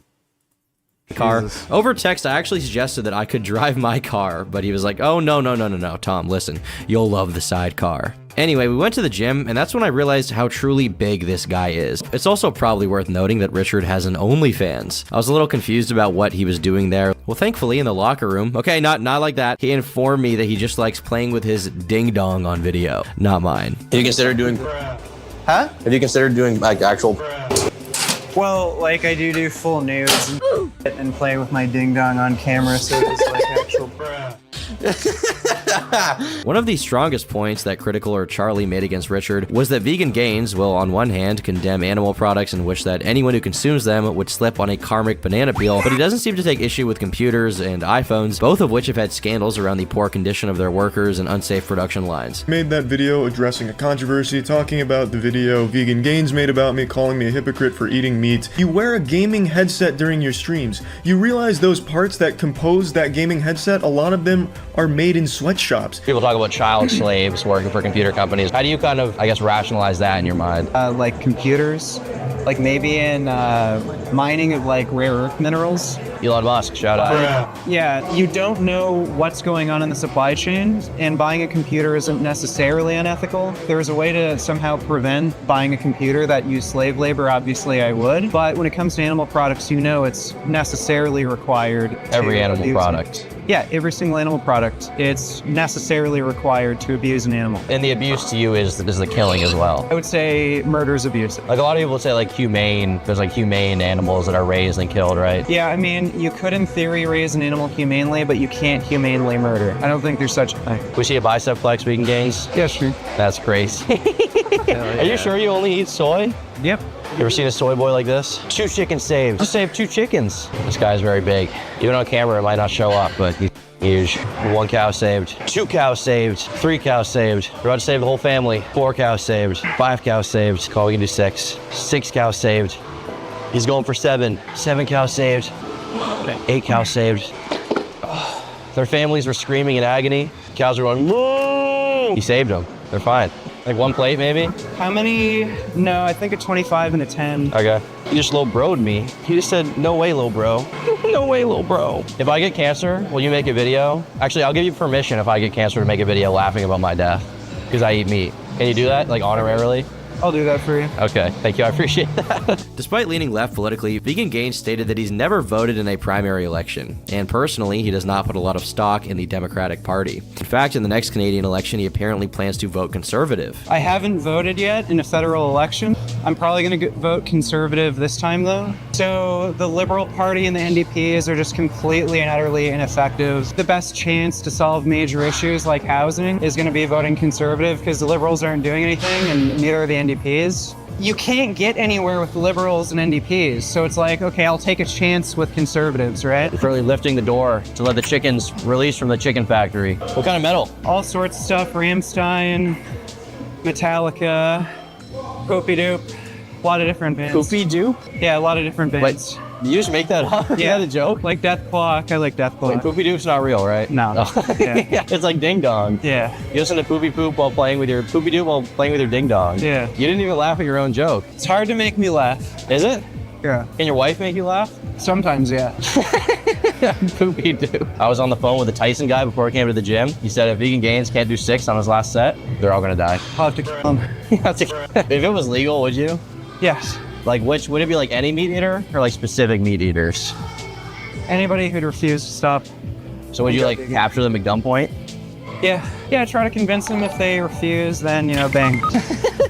Do you wear a lifting belt at all times in the gym? Is there a downside to wearing it, or do you recommend having it on all the time? So it depends on what lift. If I'm doing a lift where I could lift more weight using the lifting belt, then I'll use the lifting belt.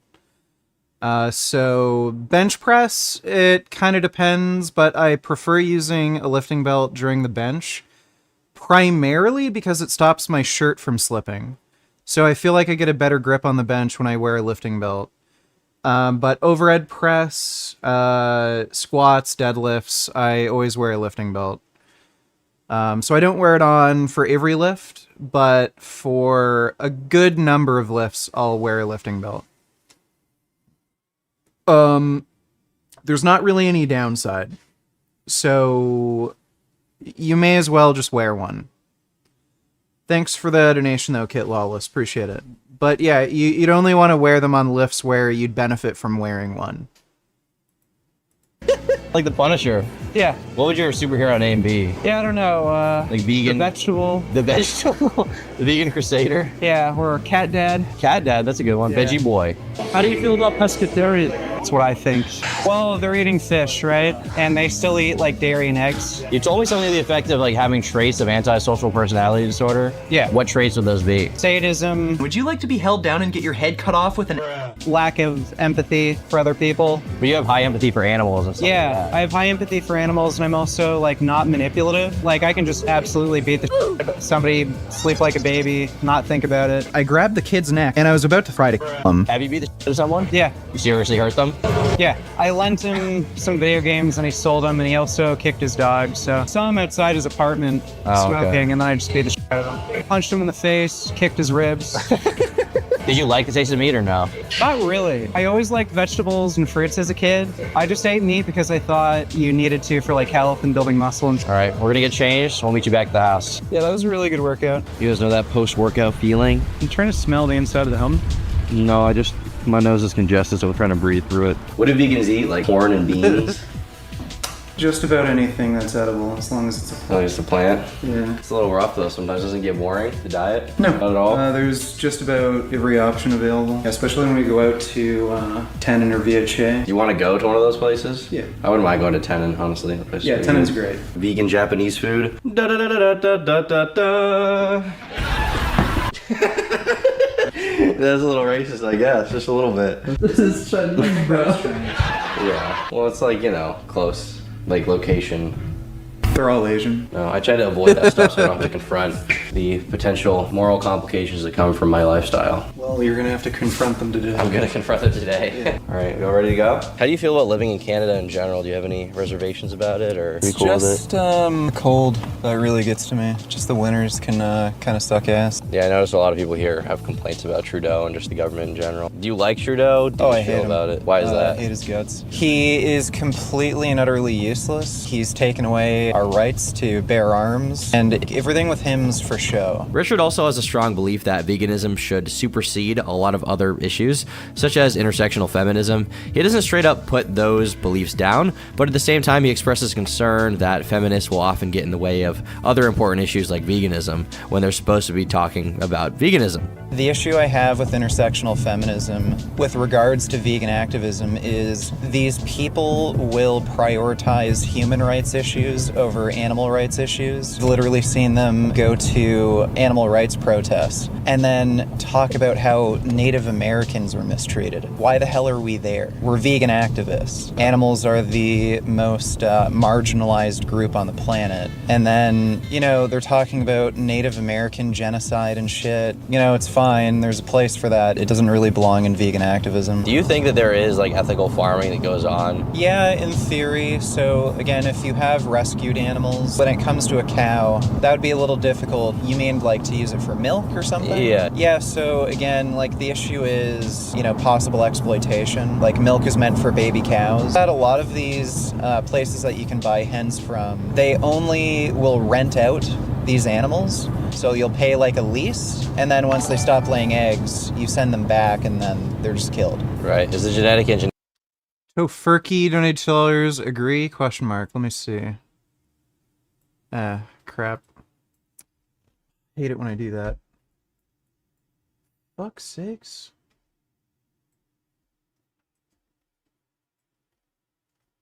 Let me see. Subjects that should be mandatory in school. Taxes, coding, cooking, insurance, basic home repair, self-defense. Survival skills, social etiquette, personal finance, public speaking, car maintenance, stress management. Is 250 micrograms of B12 methyl enough daily? Or are the cyan ones better for you?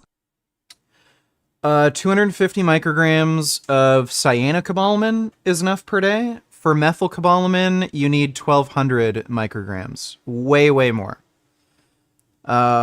So yeah, you need way more methylcobalamin than cyanocobalamin. So that's why I recommend cyanocobalamin supplements. Thanks for the donation though, Sean. I would agree with this. I do think there should be some amount. I think there should be some amount of school curriculum dedicated to these things. Yeah, I don't. I wouldn't disagree with any of these. These are all pretty important life skills that should be taught in school. Thanks for that donation, Tofurky. Engineering on these animals pretty crazy. Well, it's just selective breeding. Okay. Yeah. So they'll take one that is bigger. and Yeah, then they'll public breed speaking maybe being the only exception. one that's bigger, and then Yeah, so on and basically, so on. that's basically the idea. And You know, a decent question would be, what is the purpose of your life? I mean, if purpose of my life? Yeah. Well, I'm an existential nihilist. I don't think there's such a thing as purpose. I think the idea of purpose is subjective. As far as myself, like my ultimate goal is just to be peaceful and happy. Do you think we'll ever live in a world where we don't eat animals? Yeah, I think so. And I think it's very likely to happen within our lifetime. Interesting. So you think within like 50 years we might be Yeah, there? I think that's quite plausible. Why did you switch that? Because I know videos used to be the bread and butter of your channel. A number of reasons. I have kind of a sick sense of humor, maybe some people would say, or an edgy sense of humor. Hi, guys! So a lot of my videos would get demonetized.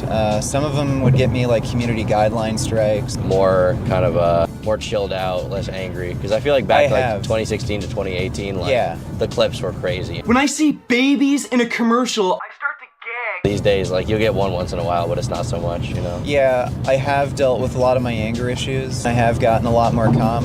It took a lot of practice, a lot of mindfulness training. My anger was really out of control. But there was one clip where you were challenging someone to meet you, and I think you said you were gonna beat them up at like the veggie club or something. That was a joke too. Okay. Yeah. You weren't gonna beat them up at the veggie club. Is there a veggie club? No, it was a veg fest. Oh, okay. Yeah. Okay, gotcha. Does your online behavior and stuff, like your anger at some of these people, does that carry into your personal life at all? Like, do you have are you staying up late at night thinking about Penguin Zero? No, I have been doxxed once, and I know who did it. It was this stupid fat kid who lived across the street from me. Oh, it was like it's someone you knew doxed you. I didn't know him, but I knew who it was. He exposed himself in the comment section. I left a comment saying, "I know who the hell you are. You're that fat kid who lives across the street." And then after that, I didn't see him come outside. I used to see him out front quite a bit, and then I didn't see him come outside after that. It's really, I just want to debate people like Penguin Zero. I also feel like there's a lot of potential diversification you could do through Instagram, like posting Sigma vegan edits or something. Oh, yeah. I know that stuff's it's kind of cringe, but Yeah, all the police in Toronto were watching my videos. Was it like, do they hate you? I think a lot of them liked me. I've had a few cops come up and say that they like my videos, but I'm sure there's some that didn't.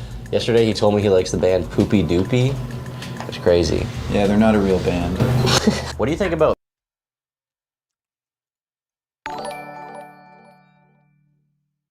Do you think the repeal of net neutrality by the FCC makes it easier for content creators to get demonetized?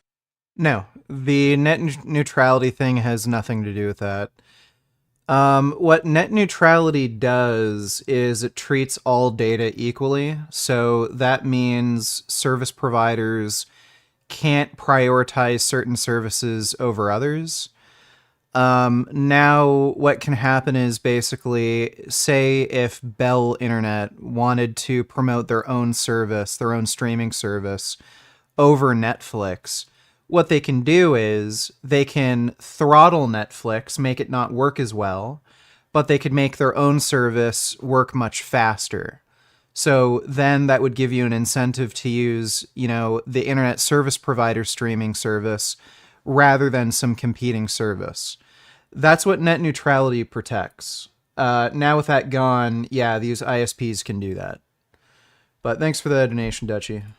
vegetarians? They're scum. Why are they scum? Yeah, they still support animal agriculture. So they're the same. To you as a meat eater, basically? Yeah, it's pretty much the same. Arguably, dairy in some ways is worse because dairy cows live longer, which means they're abused for longer. And I mean, just up shit in general happens in dairy farms. So when a cow is producing milk, that means she gave birth. Those kids usually end up either veal, so they're like just chained, like kept in a very small confined space to be used for veal, or they're just killed. Damn. So yeah. I think of Wagyu, because like they're supposed to be given like these luxurious lives. But in the end, they kill them. But they're getting a life that like that's bull. So Wagyu beef is it's basically a breed of cow that holds much more fat than a normal cow. So you don't believe the luxurious? Yeah, that's just bullcrap. What about pescatarians? You'd say the same basically as a vegetarian. Yeah. The only way is veganism. Yeah, that's the only ethical option. You know how many people are vegan in general? Like the percent? I think the estimate is like 3%, something like that. That high? I honestly expect it to be lower. How do you feel about zoos in general? Well, they're animal prisons. Some zoos have an important function for preserving endangered species, so like pandas. It's questionable, the type of care they get. What about, let's say like owning a pet, like a bird or something, or a snake that is, I mean, it's in an enclosure, but it probably has decent treatment. How do you feel about that? Like, so I believe in adopting, not shopping. So if you're buying a pet, I think you're putting them in a situation where they're getting bred into existence, where they are going to be in a confined space, and probably not living necessarily ideal lives. Do you think there's anything unethical about like you owning a pet? Like, do you think maybe a dog would be happier if it was free? Well, no, the dog wouldn't be happier if it was free, because it'd probably be dead. It'd probably get eaten by coyotes or something, or starve. Because it's domesticated, is that why? Yeah, they're domesticated. They're not used to living in the wild, stuff like that. And again, if you adopt these animals and attempt to give them the best quality of life they can while not having them harm other animals, I think that's ethical. You can definitely tell Richard has spent a lot of time talking about veganism because he has an answer for literally everything. He even supports getting rid of carnivorous animals like tigers from the wild because they eat other animals, which he considers to be a rights violation. However, when I brought up that it could collapse the ecosystem to get rid of these animals, he admitted that if ecosystem collapse was a major risk, then he wouldn't want to get rid of tigers and lions and other predatory animals. After we went out for sushi, we went out to a vegan bakery that Richard likes a lot, and the cupcakes are pretty good. Oh yeah. Nice meeting you, man. What's your name? I can take a picture for you if you want. Yeah, of course. It's so cool. Okay, there you go. I think it's black and white, but... That's cool. Thanks so much. Yeah, no problem, man. Yeah, spotted a fan. You never know. Yeah. Is that like a frequent occurrence? Like seeing people in public? Yeah, fairly. Yeah, kind of hard to miss. Think about your veganism. So think about vegans. They can lay eggs still because you just smushed them. What kind of bugs Some are of the they? eggs. Bugs in general can do that. As part of filming our video, something Rich specifically requested was that we watch the movie Dominion. It's about an hour and a half long, narrated partially by Joaquin Phoenix, star of Joker, and aims to detail the cruel conditions animals are put through in the meat industry. It's a pretty disturbing movie, to be honest. It made me pretty disgusted and somewhat emotional at points, seeing intelligent animals be treated so poorly. I mean, the conditions these animals are put in is actual, genuine torture. It actually sparked an interesting conversation between myself and Vegan Gains, and while I don't agree with everything he says, I think his position as a vegan is one that the average person, including myself, would have a very difficult time arguing with. But of course, keep in mind this guy has spent more than a decade thinking about veganism every single day, so he's going to be good at talking about it. Regardless, if you check out any of the streams on his channel or videos where he talks about veganism in a more nonchalant, not so aggressive, angry way, talking about, putting his foot through the thing, he's a pretty intelligent, interesting guy to listen to. I found myself enjoying our conversations. And that night, I ate a Beyond Burger for dinner. That being said, the next day I ate chicken and kind of forgot, so I guess I'm part of the problem, really. Unfortunate. It's too bad he's gonna have to be culled in the vegan New World Order. Did you watch the end of Attack on Titan? And if so, did you like it?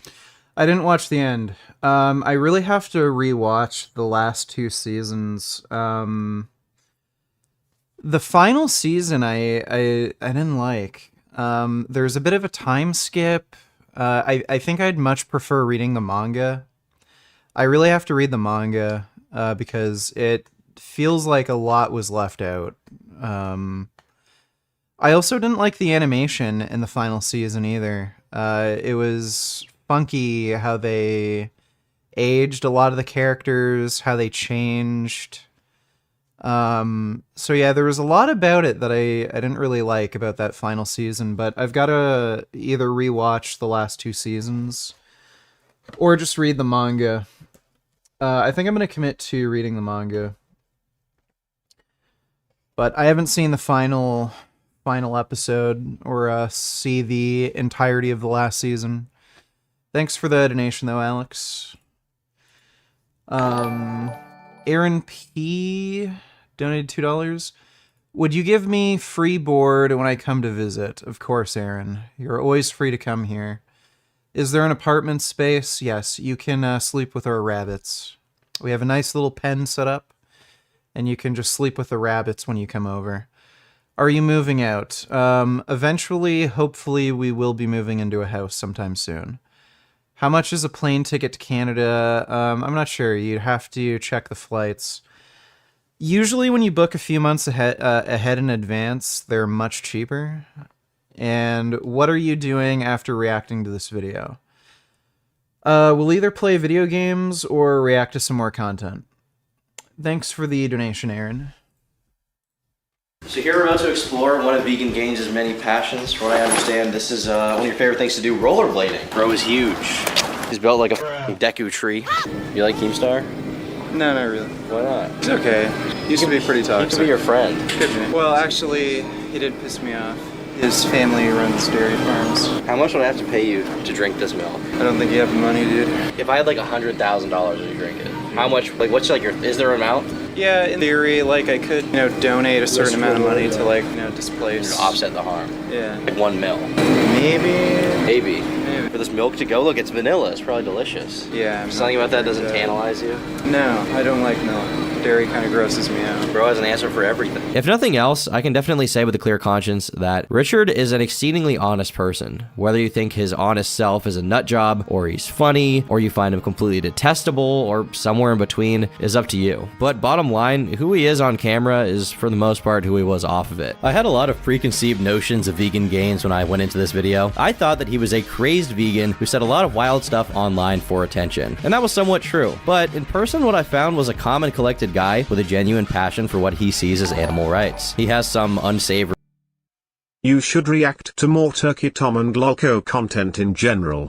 Also, I would kill to see you debate Chris Chan on the dimensional merge. Okay, Chris Chan might have to explain what that is, the dimensional merge. He's on YouTube again, right? I'll see if he'd be down to have a debate with me. Thanks for that donation, veganism. Are seed oils healthier than animal fats and oils? Is saturated fat unhealthy? How many grams should we consume a day? So yes, seed oils are not only healthier than animal fats, but they are actually good for you. Saturated fat is unhealthy. You should avoid it as much as you can. The recommended guidelines is you should not consume any more than 10% of daily calories coming from saturated fat, but lower is better. So the lower your saturated fat intake, the better off you'll be. So as much as you can, you should eat your fat sources from nuts, seeds, avocados, those sorts of fat sources, and avoid as much as you can fat sources coming from things like butter, cheese, animal fats, so like, steak, palm kernel oil, or coconut oil. Thanks for the donation, Theo. Hope that answers your question. I've read all of AOT and watched it all. The things you'll miss by reading the manga are pretty insignificant compared to watching. Give the last season a chance, it's incredible. Also, Jujutsu Kaisen Season 2 is insane, next level from the first one.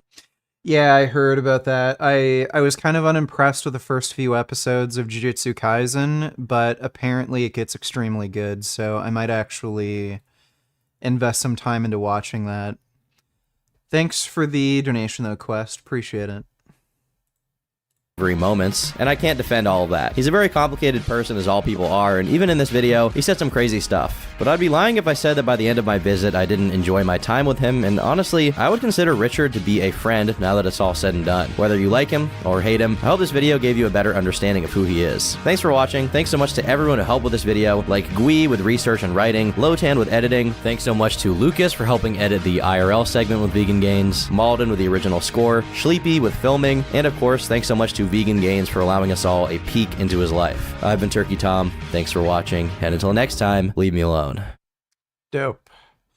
That was a good doc. Your dumb fuck pussy brain logic, where you're afraid of guns, you're afraid of loud noises, leads to this shit, where you can't even carry tasers or pepper spray.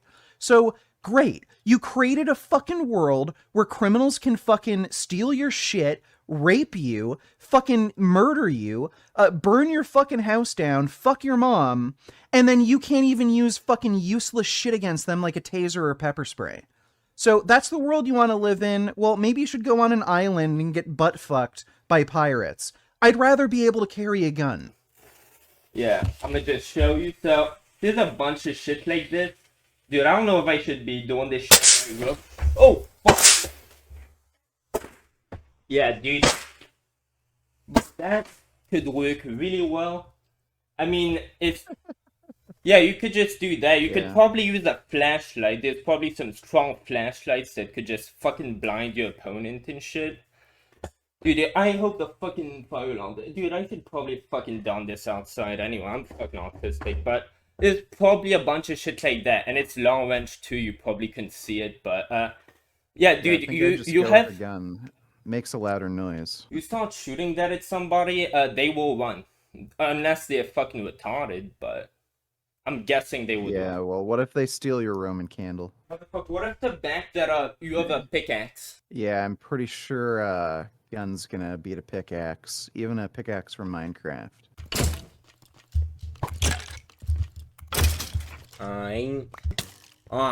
The fuck? Dude, I'm going, dude, like, I have to prove my fucking point here, so this motherfucker's going down. Alright, what about this fucking cunt? I don't know, dude, I don't think your fucking gun's gonna beat my pickaxe, motherfucker, I don't think so. Pickaxe still better, dude. Okay, retard,